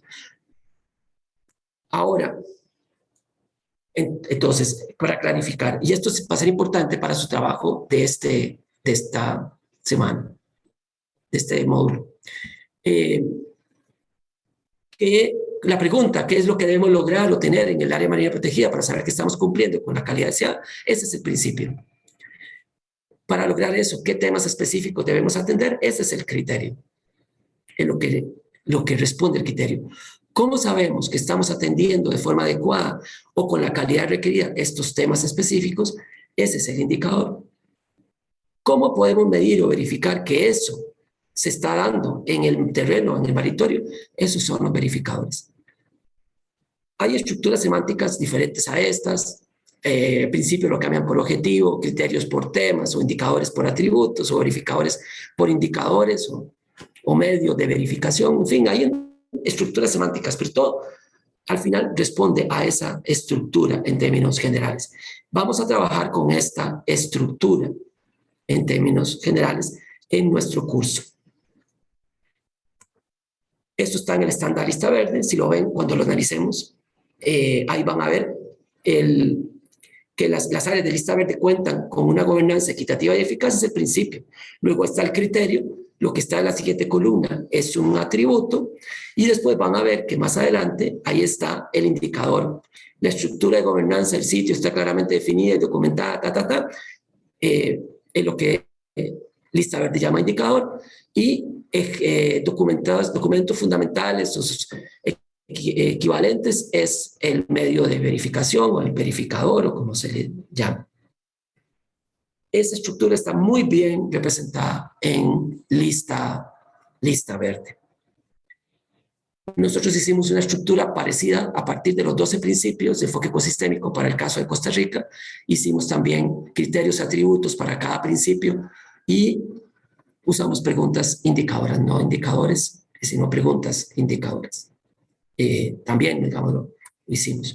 En este curso, para alimentar el estándar que ustedes van a diseñar, que es un estándar, porque lo que queremos es el ejercicio académico de que ustedes piensen esto. Ustedes dirán, bueno, pero ya hay estándares. Sí, ya hay estándares. Pero queremos que ustedes lo piensen, lo analicen, para que hagan ese ejercicio de crear eso. Vamos a trabajar con el enfoque ecosistémico, que lo vimos anteriormente. Vamos a trabajar con el Blue Parks, que lo van a ver de la mano de Andrea Barrero, que está por acá. Ellos ya la próxima semana, Andrea les va a traer la charla y unos casos de Blue Park. Y vamos a trabajar con el estándar de la lista verde de la UICN para áreas protegidas. Y esto lo vamos a hacer de mano de Paula Bueno, que es la que está en Malasia y llegará para esa actividad con ustedes, que será el viernes 10, que trabajaremos lista verde. Igual van a tener para todos estos casos una lectura. Y esto debería alimentar el estándar que ustedes van a diseñar. Bien, esto es una introducción, un marco conceptual de cómo lo estamos viendo. Y para que vean esto puesto en práctica, yo le he pedido le he pedido a Diego Flores y a María Elisa Arroyo que nos presenten el caso del estándar, el proceso para la elaboración del estándar de áreas marinas protegidas que se ha desarrollado en Chile. Para presentárselo, Diego Flores es ingeniero forestal, máster en áreas silvestres protegidas y conservación de la naturaleza de la Universidad de Chile y máster en administración pública de la Universidad de Columbia. Es actualmente el jefe del Departamento de Áreas Protegidas del Ministerio de Medio Ambiente de Chile. María Elisa es ingeniera en turismo con estudios en turismo sustentable en la Escuela de Turismo de Berlín y Escuela de Turismo de la Universidad de Asturias. Actualmente es la coordinadora de áreas protegidas y comunidades en WWF Chile. Quiero darles entonces la bienvenida a Diego, a María Elisa, agradecerles que hayan sacado el tiempo para venir. Este proceso yo lo conozco porque participé en él, entonces quizá en algún momento me verán opinar alguna cuestión. Diego. Stanley, si me permitís una palabrita nada más antes de darles la palabra, me gustaría decir que ni María Elisa ni Diego Flores son casualidades en este encuentro de hoy, más allá de la función importantísima que cumplen en sus instituciones. María Elisa Arroyo es la que lidera la Escuela de Gestión de Áreas Marinas Protegidas en BBF, una de las 3 organizaciones que lideran esta iniciativa, y Diego Flores ha apoyado también desde el inicio, a través del Ministerio de Medio Ambiente, a esta escuela. Mucha gente del Ministerio de Ambiente ha pasado por esta escuela y el Ministerio sigue apoyando las actividades, así que agradecerles a los dos que estén hoy compartiendo su experiencia. Hola, hola, gracias a todos, gracias Alexa, gracias Starley por la invitación. Estamos contentos contigo de poder mostrarles esta experiencia y esperamos que les sirva para su curso, para sus aprendizajes. A mí me hubiese encantado estar en este curso, pero no me dejaron. Así que no, muy contentos de estar aquí presentando con Diego. Sí, igualmente, muchas gracias. Buenos días a todos y todas. Saludos Alexa, a todo el grupo, el equipo también del foro para el mar Patagónico. Sé que tenemos cosas pendientes, de paso lo hizo el tiro Alexa, pero aquí estamos colaborando con el Stanley y con todos ustedes en mostrarles un poco lo que ha sido el caso chileno que tenemos en desarrollo todavía, de cómo bien se titula, hacia la construcción de un estándar nacional para marinas protegidas en Chile. Así que con María Elisa vamos a hacer una presentación entre los dos, digamos, y para darle un barniz, una introducción de cómo ha sido este proceso y cómo se contempla los pasos a seguir a futuro, digamos. Dicho sea de paso, nosotros tuvimos un cambio de administración de gobierno ahora en marzo, y siempre estos como que quedan un poco en la incertidumbre, se continuará, no se continuará. Hemos hecho todo el trabajo de dar continuidad y siempre los funcionarios que trabajamos en esto, y no solamente del Ministerio, sino que también del Servicio Nacional de Pesca, de la Subsecretaría de Pesca, de la trabajo de agua que hay que mantener. Queremos sacar adelante la implementación de protegidas terrestres y marinas. Bueno, pero sin más voy a comenzar ahora a hacer la presentación, así que María Elisa, tú me ayudas pasando las diapositivas. Este es un trabajo que surgió, siempre cuento esta anécdota, de alguna conversación que tuvimos con Pedro Gamboa, el anterior director del CERNAMP en Perú, del Servicio de Áreas Naturales Protegidas del Perú, y en Lima en una visita, y tuvimos una reflexión, una conversación un poco larga respecto de en qué estaba Chile y Perú respecto a las áreas marinas protegidas, y surgió entonces esta idea, ya en Chile, de un stand. ¿Y eso por qué? Y si puedes pasar la siguiente, María Elisa, paso a contar por qué. María Elisa, ¿sí? ¿Pasar la siguiente? Sí, sí, pasó. Ahí sí, ahí ya pasó ya. Muchas gracias. Bueno, como algunos de ustedes ya sabrán, de hecho veo algunos, está Daniela Castro, me parece, por ahí. Bueno, hay gente que conoce el caso chileno, o por ser chileno, o porque lo conoce, pero bueno, y así como en varios países en Latinoamérica.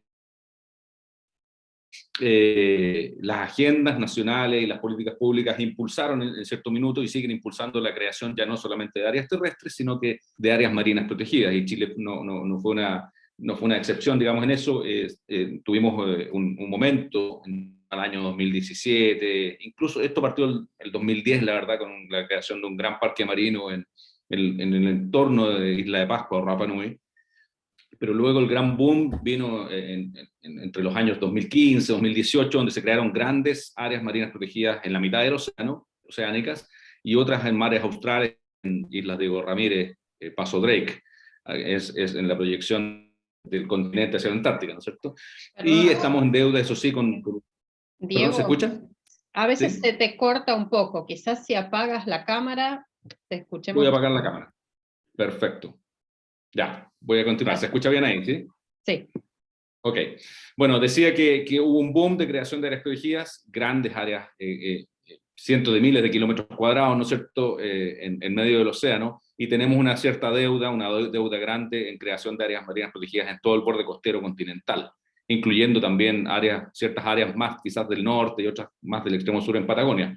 Pero bueno, se avanzó en establecer, se ha ido avanzando en establecer las bases de un sistema nacional integral de áreas protegidas. ¿Y por qué digo esto? Porque Chile tiene una trayectoria centenaria en todo lo que es conservación en áreas terrestres, áreas protegidas terrestres, el que las administra CONAF, pero es bastante reciente la creación de áreas marinas, por lo tanto, y aquí la política, el objetivo de la política es hacer una integración terrestre marina y también público y privada en un solo sistema nacional. Y hay un proyecto en el Congreso Nacional orientado a crear un nuevo servicio que se va a hacer cargo de eso, ¿ya? Pero mientras esa ley no salga, igual nosotros no podemos detener el paso y tenemos que seguir trabajando en políticas públicas. Aquí ustedes observarán, este es un gráfico diseñado por WCS, pero que retrata de buena manera, digamos, la dispersión institucional que nosotros tenemos en Chile.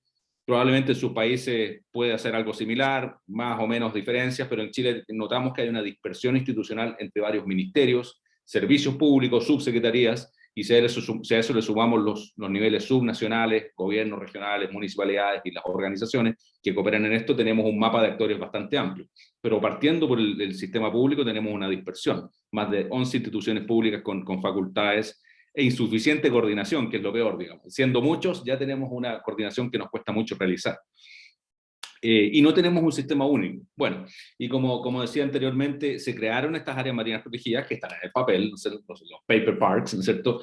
Pero hay que avanzar realmente en implementación. Y aquí fuimos portada de una edición de la National Geographic que se hablaba de la vanguardia marina de Chile por estas creaciones de áreas marinas, pero la verdad, el desafío de la conservación está incluso más allá, en el sentido de que tomada la decisión política de crear un área, luego hay que implementarla en todas sus dimensiones: fiscalización, vigilancia, monitoreo, control de amenazas, vinculación comunitaria, la propia administración, etc. La siguiente, por favor, María Elisa.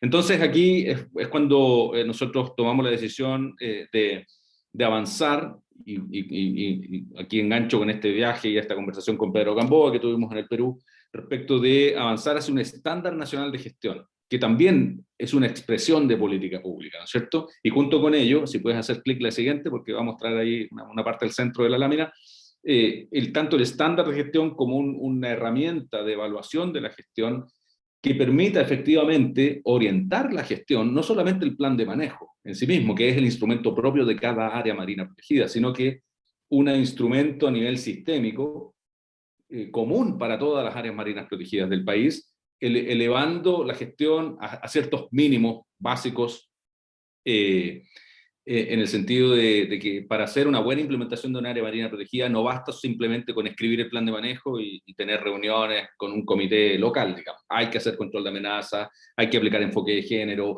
hay que ser participativo, etcétera, etcétera. Y ahí es donde entonces enganchamos con la lógica de tener un estándar de gestión como una expresión de política pública. Insisto en esto no es una cosa que quede en un libro guardado en un armario, sino que es la práctica, y aquí tampoco vamos a sacar mucho con escribir el estándar, publicarlo, si no hacemos fortalecimiento de capacidades de forma continua, con toda una red de actores que están asociados a cómo hacer una buena gestión en áreas marinas protegidas. Y por su parte, que es el paso siguiente que también tendremos que dar, es cómo generamos una herramienta para evaluar la aplicación de ese estándar.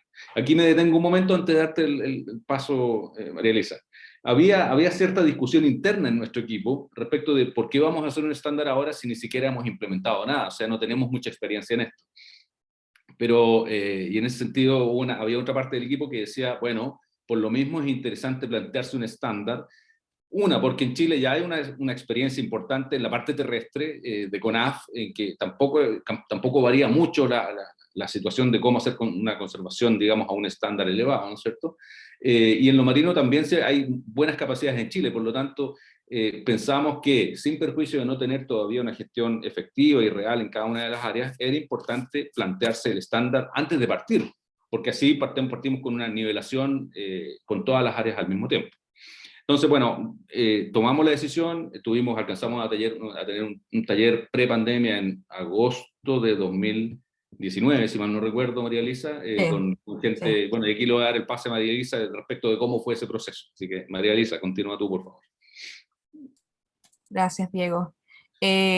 Bueno, contarles también que este proceso, bueno, como decía Diego, viene desde el 2018, que recién empezamos a conversar, a armar esta alianza, y el 2019 empezamos con los primeros talleres en donde se reunieron principalmente los gestores vinculados directamente a las áreas marinas protegidas, y estos eran los representantes de los servicios públicos. Ahí hubo un proceso importante de desarrollo de este estándar desde el inicio con ellos. Alcanzamos a hacer un taller y luego seguimos en la virtualidad debido a la pandemia, ¿cierto? Pero sí fue un proceso robusto y muy interesante. Todavía la gente no estaba cansada de la virtualidad, por lo tanto hubo harta participación en los talleres que se hicieron con los diferentes actores, y creo que esto es lo más importante y el valor más grande que tiene el estándar de gestión que se hizo para Chile, es que tiene un gran aporte de todas las partes interesadas, y la pertinencia local al país, ¿cierto? Las necesidades que existen en el país para estas áreas, como dice Diego, tenemos un montón de áreas, ¿cierto? Y el desafío de la gestión está ahí. Las áreas marinas protegidas en Chile son muy incipientes, hay muchas brechas financieras y técnicas, por lo tanto este estándar es una herramienta muy relevante para el país, y esperemos que se transforme en una política pública, ¿cierto? Para Chile. Aquí pueden ver el documento que se hizo. Bueno, todavía Diego después les va a contar los próximos pasos de formalización, todavía no está completamente formalizado, pero sí creo que podríamos compartir con ustedes para que vieran como la experiencia, ¿cierto? Y lo que contiene este estándar de gestión. Estos son los 4 ámbitos que tiene el estándar: tiene buena gobernanza, diseño y planificación integral, efectividad de manejo y resultados exitosos. Como decía Stanley, bueno, ámbitos y principios y atributos de calidad tiene este estándar. Dentro de la buena gobernanza hay principios relevantes y también coinciden con los estándares que se presentaron en el contexto, con Lista Verde, por ejemplo. En la buena gobernanza los principios son 5 y van desde la participación hasta la transparencia. En este componente bien relevante salió dentro de los talleres con actores el tema de la cogestión de las áreas marinas protegidas, el tema de la creación también de las áreas marinas protegidas y la participación de todos los actores desde ese proceso. Después tenemos el diseño y planificación, ¿cierto? Que se relaciona a los planes de manejo, la efectividad de la gestión en términos de financiamiento y gestión integrada, y los resultados exitosos, que son 2 principios, que es el de integridad y contribución. ¿Ya? Acá no están especificados los atributos de calidad o indicadores, pero sí lo podrían ver en un borrador del documento completo. Aquí ustedes pueden ver unos ejemplos, ¿cierto?, de pantallazos ahí de las reuniones virtuales que se hicieron. En términos generales participaron 534 personas, que representan a todas estas organizaciones que ven acá, ¿cierto? En cuanto a participación, se reparte la torta en las personas más interesadas fueron el sector de las comunidades, el sector de las ONGs, y bueno, el gobierno en sí. Como ustedes pueden ver, también se integró el sector empresarial, turístico, y también el sector muy importante y relevante para las áreas, el sector de las empresas, de la pesca y la acuicultura. Ustedes saben que nosotros acá tenemos una industria extractiva de salmón importante que hace una sobreposición con las áreas marinas protegidas, por lo tanto este actor era importante que participara en el estándar de gestión, los consultores que están trabajando, ¿cierto? Y los gobiernos regionales y locales como los municipios. Sobre la utilidad del estándar, nosotros hicimos todas estas encuestas, ¿cierto?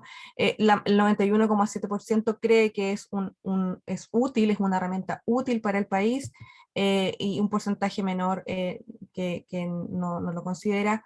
En el caso de que si le traería problemas una vez oficializado el estándar, el 75% de los actores dice que no cree que le traería problemas, ¿cierto?, a su ONG, empresa o la organización que sea.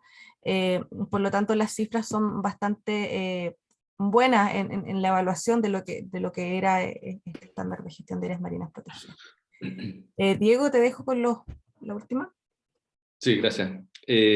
Bueno, como quiero hacer solo un elemento de alcance antes de esta diapositiva. Nosotros también nos planteamos el desarrollo de un estándar no solamente para los procesos de una vez creada el área protegida, también pensamos que era importante plantearnos un estándar para los procesos de creación de áreas protegidas.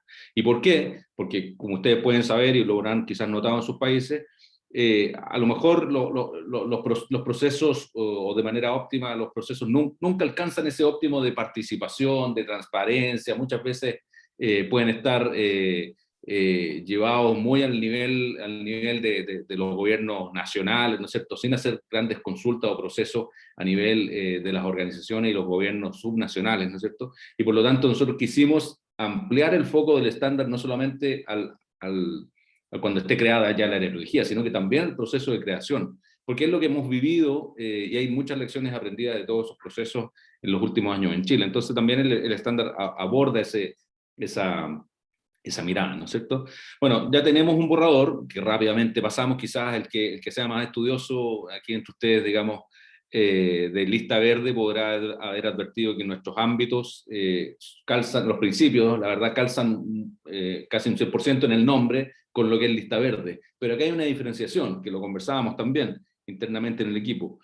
Lista verde tiene su propia lógica, ¿no es cierto? Es una certificación que se otorga globalmente, y está bien, los países son libres, digamos, de postular algunas de sus áreas protegidas, y así lo hemos notado en algunos países, como Colombia, no sé si Perú, Brasil, Chile ahora se embarcó con algunas, etcétera, pero también aplica en otras regiones del globo, ¿no es cierto? Pero no es obligación de todas las áreas cumplir con el estándar lista verde. Sí es en el fondo, es un cierto incentivo que tienen los países a visibilizar una excelente gestión o una gestión de calidad en virtud del estándar que ha puesto lista verde la UICN a nivel global. Pero eso, insisto, no hace obligatorio o mandatorio a todas las áreas de un país a cumplir esos estándares. Por lo tanto, nosotros vemos, sí, en la necesidad de poner un piso básico de carácter nacional a todas las áreas marinas protegidas, en este caso, poner un estándar nacional. Y sí, ahí debiese haber una obligación y una promoción, en el fondo, con los apoyos correspondientes. Como yo decía, aplicar un estándar no es simplemente dejarlo en el papel, es fortalecer las capacidades de forma continua, y el estándar también ir adaptándose en el tiempo. El estándar no es algo rígido que se escribe hoy día y en 100 años más se revisa. Hay que ir haciendo una adaptación también en torno a los aprendizajes que vayamos teniendo. Bueno, ¿cuáles son los siguientes pasos? Aun cuando ya tuvimos el año pasado una presentación a lo que nosotros denominamos el Comité Nacional de Áreas Protegidas, y tomó conocimiento de este estándar, y ahí están todas las instituciones relacionadas a los temas oceánicos y de recursos hidrobiológicos, como la Subsecretaría de Pesca, el Servicio Nacional de Pesca, todo el ámbito de la Armada de Chile, el Ministerio de Defensa, ¿no es cierto? Dado que hubo un cambio de administración de gobierno, yo creo que es procedente volver nuevamente a presentar esto a las nuevas autoridades, los técnicos son más o menos los mismos, pero los enfoques de la administración actual, yo siento y me adelanto en pensar de que escribimos el estándar con un enfoque que va a sentar muy bien con la mirada que está planteando hoy día el gobierno en términos de participación de los territorios, enfoque de género. Nuestro país también está en la línea de adherir al Acuerdo de Escazú, que tiene que ver con transparencia, acceso y justicia ambiental. Por lo tanto, el estándar también va en esa línea. Pero tenemos que hacer nuevamente la presentación ante este comité, tenemos que hacer ajustes finales de aquella retroalimentación para avanzar luego en una aprobación oficial que otorga el Ministerio de Medio Ambiente. Luego, la adopción, y esto vuelvo a repetir el punto, yo creo que el estándar, de hecho, si ustedes me preguntan el estándar hoy día, yo no me lo sé recitar de memoria en ningún caso, ¿no es cierto? Esto es algo que tenemos que entrenar, tenemos que internalizar a todo nivel, nacional, regional y local, entre los gestores de las áreas marinas protegidas, cuáles son las dimensiones, qué significa, cómo se va aplicando ese estándar.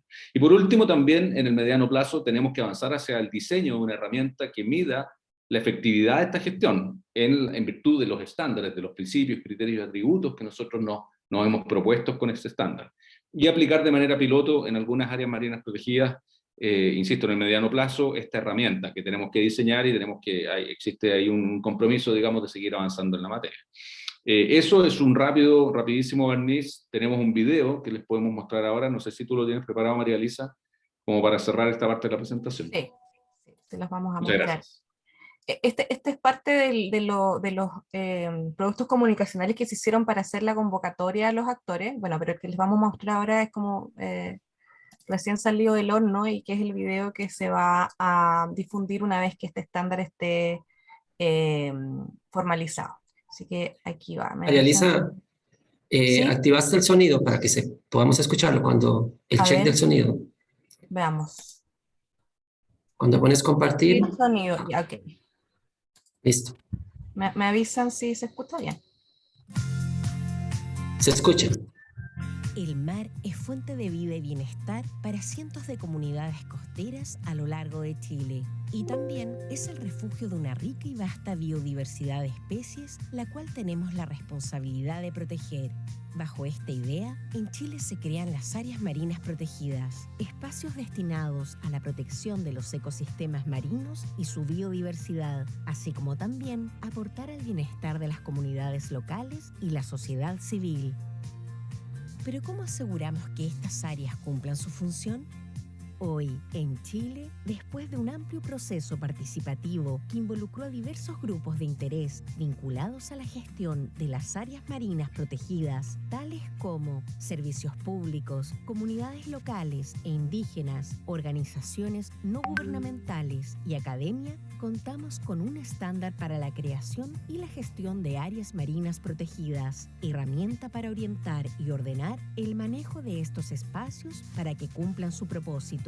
Este estándar está basado en buenas prácticas reconocidas tanto a nivel nacional como internacional, a las cuales se les da el nombre de principios y que se agrupan en 4 grandes ámbitos.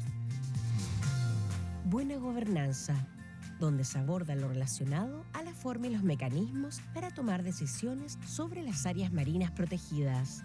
Diseño y planificación integral, relacionado con los objetivos y planes de cada área, así como también los usos permitidos y la identificación de los elementos que serán conservados.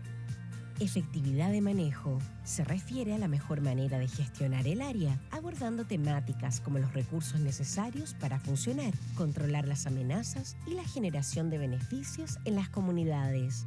Resultados exitosos es lo que toda área marina protegida debiera lograr y comunicar como resultado de su gestión, desde lo relacionado con la conservación de sus ecosistemas, así como también sobre el bienestar de las comunidades locales. Esta herramienta es una poderosa guía técnica para aquellos que manejan las áreas marinas protegidas en Chile, así como también para quienes estén vinculados a ellas, permitiendo avanzar en el desarrollo de acciones conjuntas bajo un mismo enfoque que beneficia a las comunidades locales, así como también a la conservación de la biodiversidad. Invitamos a todos quienes tengan interés en llevar a buen puerto a las áreas marinas protegidas en Chile para que hagan uso activo de esta guía para diseñar sus estrategias de trabajo y así contribuir entre todas y todos a mejorar la gestión de estos importantes espacios para la conservación marina.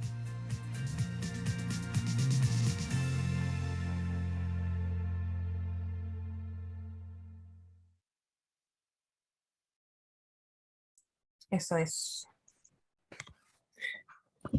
Bien, muchas gracias, Diego y María Elisa. Quisiéramos abrir ahora espacio para preguntas de parte de ustedes. Tanto pueden incluir, si lo tienen, alguna pregunta sobre la presentación que yo hice sobre el estándar y particularmente o especialmente preguntas sobre la experiencia de Chile en este proceso.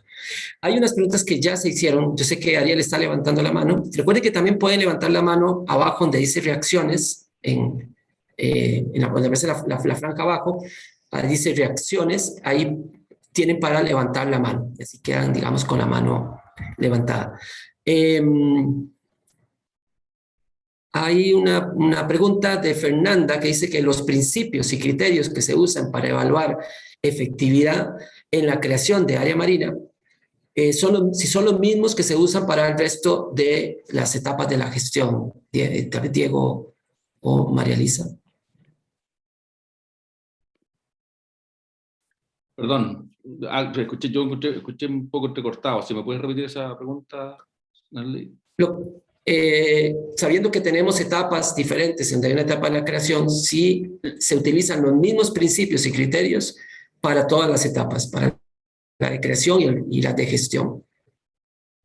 Sí, bueno, hay principios que tienen que ver exclusivamente con la efectividad del manejo, por lo tanto, esas puede que no apliquen a las etapas tempranas del proceso de creación, ¿sí? Pero, por ejemplo, buena gobernanza, que es un principio rector, que es el primer gran principio, ese sí aplica en las primeras etapas también de creación de un área, porque, bueno, yo siempre digo, y lo hemos ido aprendiendo en algunos procesos, en la medida que los procesos sean participativos, transparentes, y legítimos, y cuando me refiero a legítimo es que estén todos consultados, no solamente aquí el gobierno a nivel nacional, presidencia y el ministerio, sino que también el gobierno regional, gobiernos locales, municipalidades, organizaciones.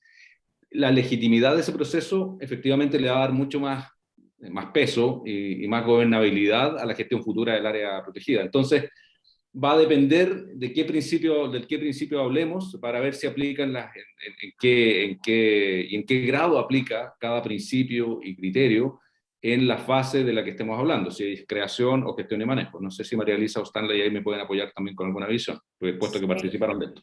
Sí, ahí en la parte de creación, súper importante era la etapa inicial, cuando se determina, ¿cierto?, que se va a crear un área. En Chile hay muchas malas experiencias de que no se consulta a los actores que son realmente afectados por la creación de una MP, por lo tanto en este estándar se fija principalmente en esa etapa de participación del inicio, el tema de creación, sobre todo esa parte es clave. Sí, solo para complementar, donde hay variaciones, Fernanda, es a la hora de establecer los indicadores, atributos indicadores. Se utilizan exactamente los mismos principios y criterios, pero varían en cada etapa. Lo que varía son los principios, atributos o inclusive los verificadores, que es lo que viene más adelante, para cada una de las etapas. O sea que el criterio se manifiesta de manera diferente en cada una de las etapas, pero se usa la misma estructura de principios y criterios. Tenemos también otra pregunta de Ariel, que había levantado la mano, pero ahora pasó a la pregunta al chat. Dice, si tienen caracterizado qué actores han reflejado que los estándares a adoptarse los afectarían. Si no recuerdo mal, era de un 8% aproximadamente. Y si han trabajado para profundizar con estos actores, cuáles serían las razones y cómo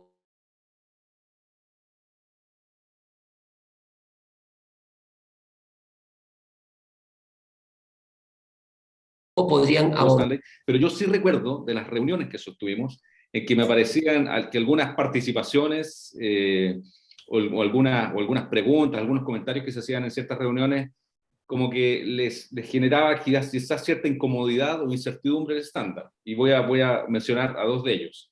Uno era el sector de las empresas de acuicultura, ¿sí? Evidentemente en Chile, y como lo dijo María Elisa, tenemos un gran problema, sobre todo en Patagonia, respecto de la gran concentración de centros de cultivo para salmón, básicamente, que están incluso muchas de ellas al interior de ciertas reservas marinas, áreas protegidas marinas, etc. Y reservas nacionales. Y por lo tanto, ahí hay todo un tema de cómo el gobierno, al plantearse ese estándar, también le puede producir algún nivel de ruido, digamos, o dificultad, obstaculización o incluso prohibición a ese sector que tiene que ver con el desarrollo de la acuicultura en las áreas protegidas. Por lo tanto, ahí sí tenemos identificado aquello, pero esto se cruza con cuestiones, ya de hecho hace pocas semanas atrás el presidente de la República se manifestó justamente en relación a ese tema, de que las áreas marinas eran para protegerse y no para establecer centros de cultivo de este tipo, y por lo tanto debieran relocalizarse en otros sectores. Pero claro, eso es una locución política que tiene que luego llevarse a los reglamentos, las leyes y al estándar. Entonces ahí tenemos algo pendiente y que efectivamente tenemos una presión social importante respecto de ir aclarando, digamos, esa parte del tablero de ajedrez, y que no es una cuestión fácil, ¿no es cierto? Por la cantidad e intensidad y concentración de centros de cultivo que tenemos en Patagonia, que se traslapa evidentemente con un interés de conservación. Eso por un lado. Y por otro lado, yo recuerdo también una manifestación, no digo de incomodidad, pero en el fondo la gente de Juan Fernández, y aquí también lo recordará probablemente Stanley y María Elisa, ellos decían, ¿por qué necesitamos nosotros un estándar nacional si nosotros en sí mismos, como gran área marina protegida Juan Fernández, tenemos otro estándar distinto? Pero claro, ellos entendieron, yo creo que una mala interpretación de que evidentemente y tuvimos esta discusión también con Stanley, no por ser un área gigante va a tener un estándar distinto. Las dimensiones en que se mide el estándar en los principios y criterios que aquí rápidamente pasamos, no tienen que ver con la magnitud del área protegida, con la escala, ¿no es cierto? Sino que tiene que ver con la aplicación de estos procesos, principios y criterios sin importar el tamaño del área. Entonces Juan Fernández, la gente de la comunidad de Juan Fernández, ellos entendían de que ellos están en una área marina protegida de clase mundial, y probablemente lo sea por los niveles de endemismo, por cómo hacen la pesca, pero al establecerse un estándar nacional, nosotros también debiésemos medir esa área sin importar su escala y la excelencia en su gestión. Justamente el estándar lo que puede indicar, más allá de su escala, es que ellos pueden llegar a tener una excelencia en la gestión. Eso sí. Eso se me ocurre, no sé si Stanley y María Elisa quieren complementar con algo. Sí, no solamente reforzar que claro, que el actor, la empresa privada sobre todo le importaba mucho el alcance normativo que tendría este estándar, o sea, como que igual esa preocupación la manifestaron y la demostraron en el fondo. Y ahí con Diego y Stanley, en el fondo fue importante mostrarles el estándar como una oportunidad de generar directrices para mejorar prácticas, ¿cierto? En estos espacios que tienen sobreposición con estas actividades industriales. Sí, y otro elemento que quisiera agregar, que todavía no está zanjado, y aquí lo quiero transparentar con ustedes, es el carácter del estándar. Yo sé que Stanley siempre nos empuja y nos invita a que el carácter sea normativo, de cumplimiento, ¿no es cierto? Usted tiene que alcanzar este estándar, o sea, aquí no hay una posibilidad que no lo alcance, o sea, usted tiene que avanzar en esta dirección. Pero hay otra vertiente, que yo la he escuchado también al interior de los servicios públicos, del gobierno, de que esto sea más bien, como decía María Elisa, que sean directrices, como una guía de directrices voluntarias de cumplimiento. Y entonces cuando yo digo que esto hay que presentarlo y oficializarlo en las instancias correspondientes, tiene esas dos vertientes, digamos, corriendo en paralelo. Hay algunos que quisieran que esto sea un poco más laxo y que lo vayamos cumpliendo gradualmente en el tiempo, y otros que sean de carácter más fuerte, más normativo, y que esto realmente se cumpla de manera fuerte. Hoy día tenemos el problema en Chile que no hay una reglamentación específica para alguna de las áreas marinas protegidas. Sí la hay para parques y reservas marinas, pero es una reglamentación muy antigua que requiere ser actualizada, y tenemos el problema de que se requiere mayor regulación de las áreas marinas protegidas. Entonces, la pregunta es, ¿qué es lo que regula? ¿El estándar como una intención o directrices de buena gestión, o los reglamentos propiamente tal? Un abogado aquí me diría, lo que manda es el reglamento. Los estándares más bien es una visión de política pública, una expresión más de voluntad, de gradualidad de alcanzar un cierto nivel de gestión. Entonces, ahí estamos, en el medio de ese proceso estamos, y yo estoy empujando porque esto efectivamente tenga más una visión normativa más que de un cumplimiento voluntario. Sí, con eso ahí responde la pregunta de Oscar. La de Oscar. Disculpa, y ahí yo quería decir también que para nosotros como equipo, núcleo, que siempre hemos pensado que lo más importante para nosotros es que los gestores se apropien de este estándar, que lo vean como una herramienta útil para alcanzar los objetivos de conservación de sus áreas. Por lo tanto, nosotros hemos planificado un trabajo que esperamos lo podamos hacer el próximo año, de hacer un pilotaje en algunas áreas, ¿cierto?, para que lo tomen los gestores y a través de una herramienta de evaluación de efectividad, que es lo que vamos a empezar a hacer ahora con el estándar. Entonces, lo más importante para nosotros es que sea una herramienta apropiable, que se valide por los mismos gestores el uso de la herramienta. Un comentario adicional breve. Tenemos un colega que él venía de un servicio que era fiscalizador en temas pesqueros, y hoy día es gestor de un área en cierta parte del país. Y él tiene cierta disposición a que el único trabajo que tiene que hacer con el área marina protegida es fiscalizar y vigilar. Y se le olvida que hay más dimensiones del quehacer del área marina, de la vinculación comunitaria, el monitoreo biológico, en el fondo de planes de educación ambiental, difusión, buena gobernanza. Entonces el estándar también, y eso es lo que yo decía, de la adopción del estándar. Los gestores tienen que tener este libro, este documento, e impregnarse de todas las dimensiones para que su quehacer no sea sesgado solamente a la especialidad que tiene o lo que le ha tocado en su vida laboral desarrollar. Por lo tanto, cuando uno ingresa al ministerio a trabajar o el día de mañana al servicio de biodiversidad, va a tener que saber que la dimensión de gestión se mide en estos 4 principios, en todos los criterios y atributos que tiene el estándar, y por lo tanto no puede descuidar ninguno.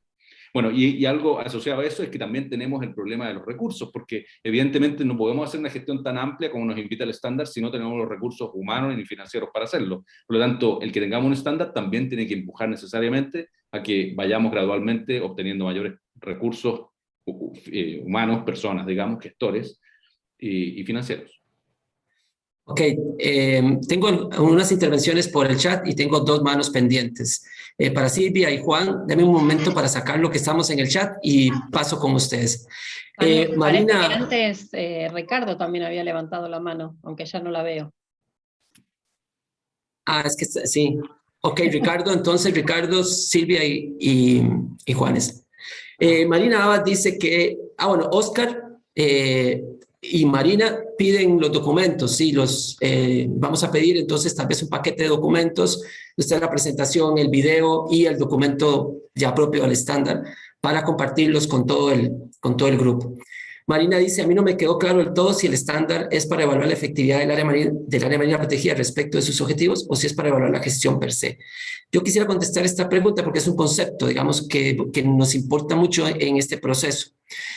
Los estándares de gestión, igual que Lista Verde y otros estándares, evalúan las capacidades de la gestión e inclusive evalúan la capacidad de la gestión para determinar si está logrando o no está logrando y si está avanzando hacia los objetivos. El estándar no va al campo, o sea, con el estándar no se va necesariamente al campo a verificar que el área esté logrando sus objetivos. Lo que se está verificando es si el área tiene la capacidad para lograr esos objetivos y si está monitoreando y midiendo el avance hacia esos objetivos. Eso es lo que generalmente un estándar de gestión está haciendo, digamos, en ese sentido. Oscar, bueno, ese que preguntó, bueno, ya creo que se respondió, si es voluntaria o no la adhesión, ya se mencionó. Y Israel dice bien en la presentación de estándares sobre la lista verde, la OICN y estándares forestales no marinos. Van a haber un estándar marino que es el que empezaron a leer esta semana y lo veremos en la próxima sesión del 3, con Andrea. Andrea le va a traer el Blue Park, que ese está hecho específicamente para temas marinos. Ese lo vamos a ver la otra semana. Y bueno, pasamos entonces a Ricardo.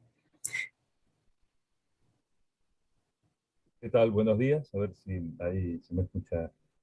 Escuchamos bien, Ricardo. Bueno, muy buenas presentaciones, especialmente me sorprendió la de Chile, la de los colegas acá chilenos, está muy buena y muy enfocada en lo social, como por lo general veo que se hace en Chile.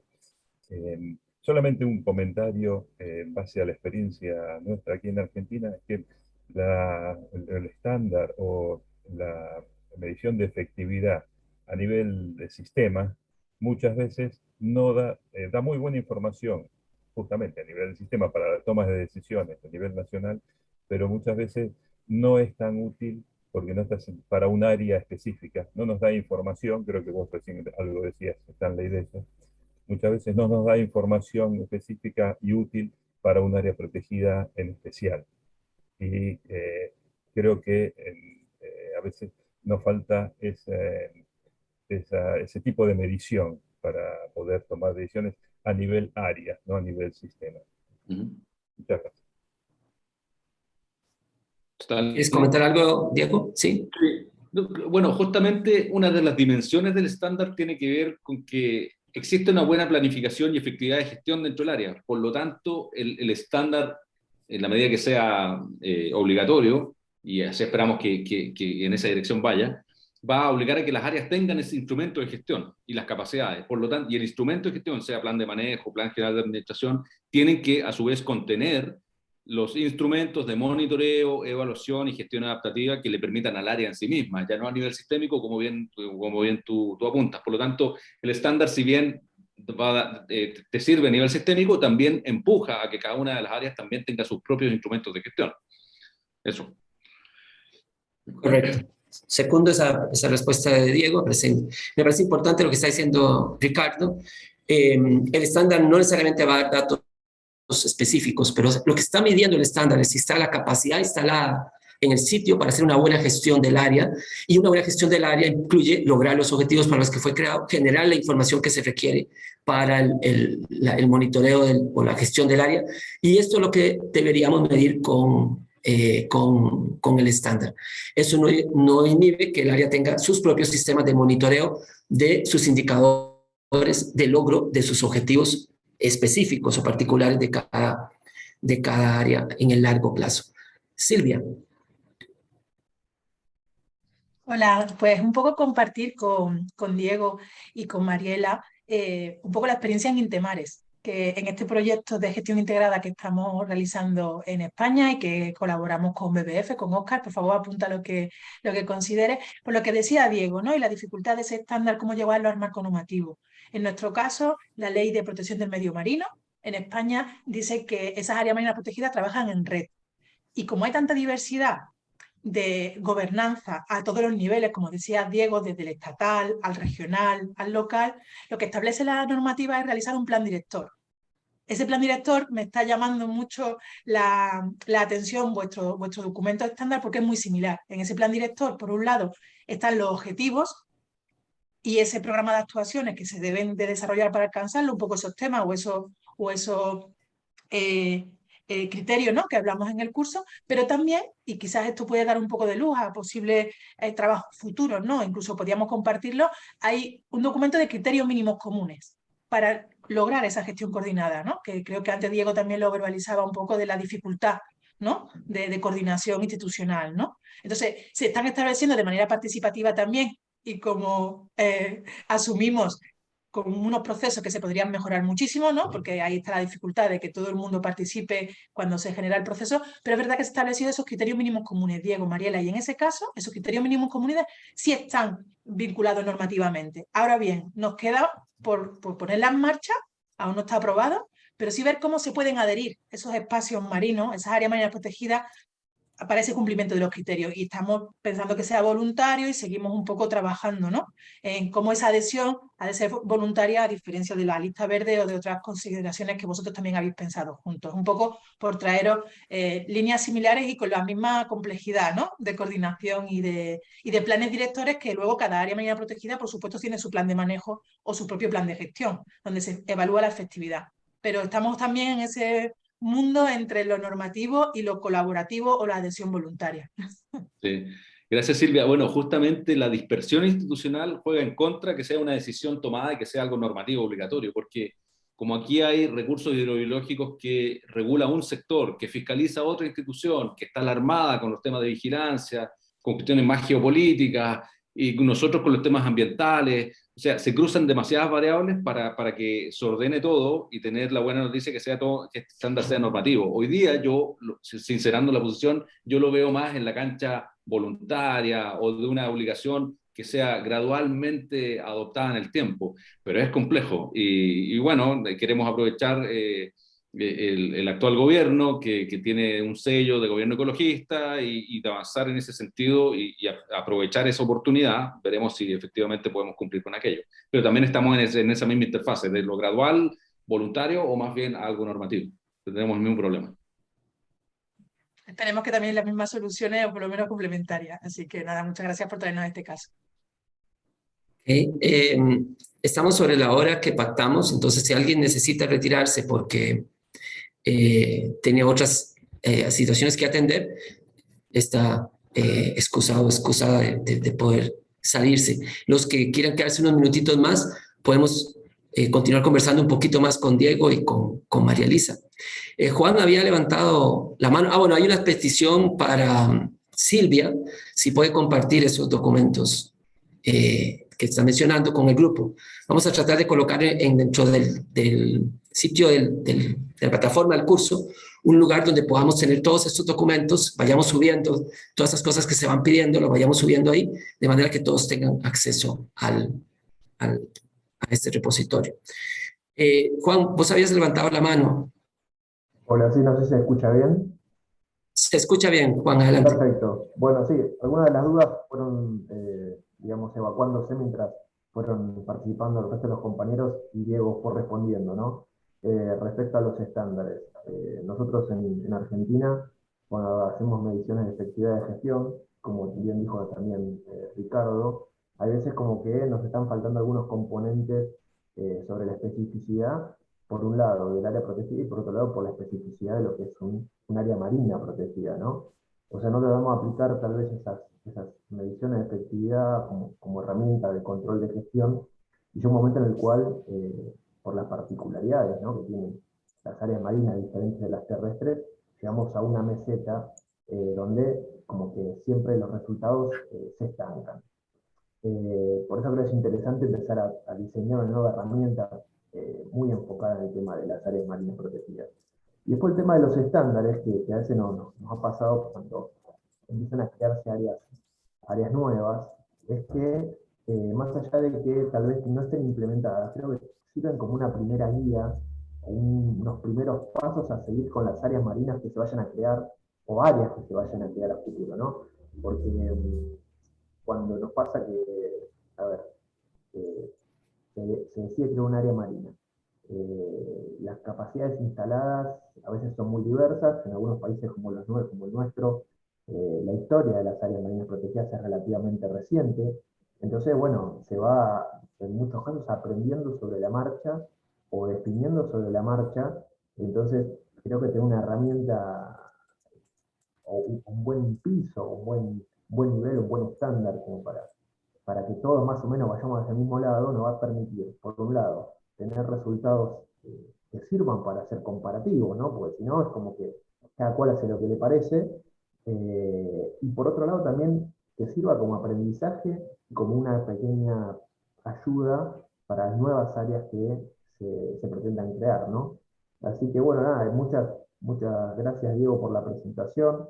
La verdad que hace algunos años habíamos tomado algunos cursos con muchos colegas chilenos, y la principal preocupación de ellos era esto justamente de cómo dejar de ser áreas protegidas de papel sin implementación, o declarativas, como le decían ellos, para cumplimentar estos porcentajes o metas de Aichi, área protegida marina, y cómo la realidad es que estaban muy bien en tema de superficie, pero estaban muy mal en implementación y en representatividad tal vez de ecosistemas o diversidad más específica. O sea, entonces, la verdad que bueno, celebro que se haya encarado esta nueva meta, ¿no?, de tratar de mejorar esta situación y tratar de ver cómo copiarla o adaptarla a las necesidades que tenemos nosotros.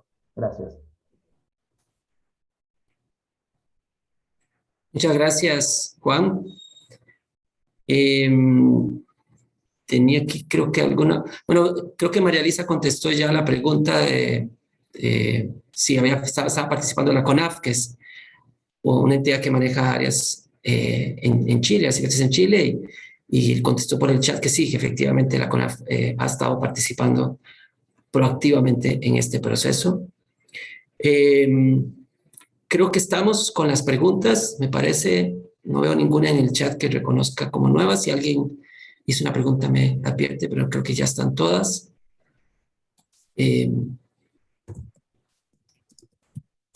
Ok, y bueno, hay muchos saludos y agradecimientos para Diego y para María Elisa por la presentación de esta parte del estándar de Chile. Entonces, bueno, Gracias. sería... Perdón, Stanley, ahí quedó una pregunta de Oscar, que consulta si se plantea algún sistema de incentivos que anime a las áreas marinas protegidas a adherirse o a implantar estos estándares. Buena pregunta. Podemos Sí, buena pregunta. contestar brevemente para no cansar a los participantes que ya se han quedado por fuera de horario, así que, pero hay tanto interés que tampoco queremos cortar la participación. pero hay gente que ya se está yendo, así que les agradezco si Cortito. contestamos brevemente. Buena pregunta, pero que no tiene respuesta, así que queda instalada la pregunta. Sí. Hay que pensarlo con el equipo. Yo creo que es un buen ejercicio que tenemos que hacer. Por ahora, el único incentivo podría ser estas áreas pilotos que van a tener la oportunidad de aplicar una herramienta de evaluación de efectividad en sus áreas. Podría ser un incentivo, pero yo creo que hay que pensarlo como equipo a ver cómo lo hacemos. Así que buena pregunta ahí de Oscar. Muy bien, jóvenes. Creo que sería todo por hoy. De nuevo agradecerle a Diego, a María Elisa por el espacio, por haber participado hoy acá. Recordarles entonces que esta semana académica termina el martes de la próxima semana, y a partir del miércoles de la próxima semana ya entramos en la semana académica 2. Y que en 8 días, en este mismo horario, con el mismo enlace, todo igual, tendremos la segunda sesión sincrónica, que estará más a cargo de Andrea Barrero, que va a trabajar el tema de Blue Park, y con también estudios de caso, como los que vimos aquí, el caso de Salta, y el caso en video al menos, y el caso de Chile en vivo. Para el próximo viernes, Andrea, me corregís si me equivoco, hay 2 casos. Sí, correcto. Para ver. Entonces vamos a tener una introducción de Andrea de lo que es el Blue Park, que preguntaban si hay un estándar específico para áreas marinas. Bueno, ese es para áreas marinas. Andrea nos lo va a presentar, ustedes lo están revisando esta semana, está dentro del examen, quiz de comprobación de lectura, pero la próxima semana lo vamos a revisar con Andrea y con esos 2 casos de aplicación del Blue Park. Bien, entonces vamos para adelante. Cualquier duda, algún problema que tengan, lo pueden, si es urgente, lo pueden con el chat. Consultas de dudas o cosas, digamos, académicas, por favor, háganla en la plataforma, porque para así todos pueden ver lo que preguntaron y pueden ver lo que les respondimos. Estamos usando, y que quede el registro de la plataforma. De mi parte sería todo. Alexa, no sé si tienes algún mensaje parroquial. No, simplemente que no se desanimen, seguro hay muchas preguntas que ahora estarán en sus cabezas, pero todo este curso trata sobre esto. Entonces tenemos 6 semanas. En el transcurso de los próximos 10 años iremos solucionando las preguntas. Además, en la comunidad de aprendizaje. Pero tenemos 5 semanas más por delante para trabajar esto. Entonces, hay cosas que, este es un proceso un poco iterativo, ¿no? Donde avanzamos y vamos para atrás y así vamos construyendo. Y la idea es que ustedes terminen este curso pudiendo construir los estándares para su área protegida y pudiendo hacer su propia evaluación. Así que se desanimen, que con la práctica van a entender cómo funciona esto que hoy empezamos a ver en la teoría. Y bueno, agradecer a María Elisa y a Diego, obviamente, por traernos este caso y empezar a inspirarnos en nuestra tarea. Gracias a ustedes. Gracias. Buena tarde a los españoles. Buen día al resto del grupo. Chao. Buen día, chao. Nos vemos en 8 días. Nos vemos.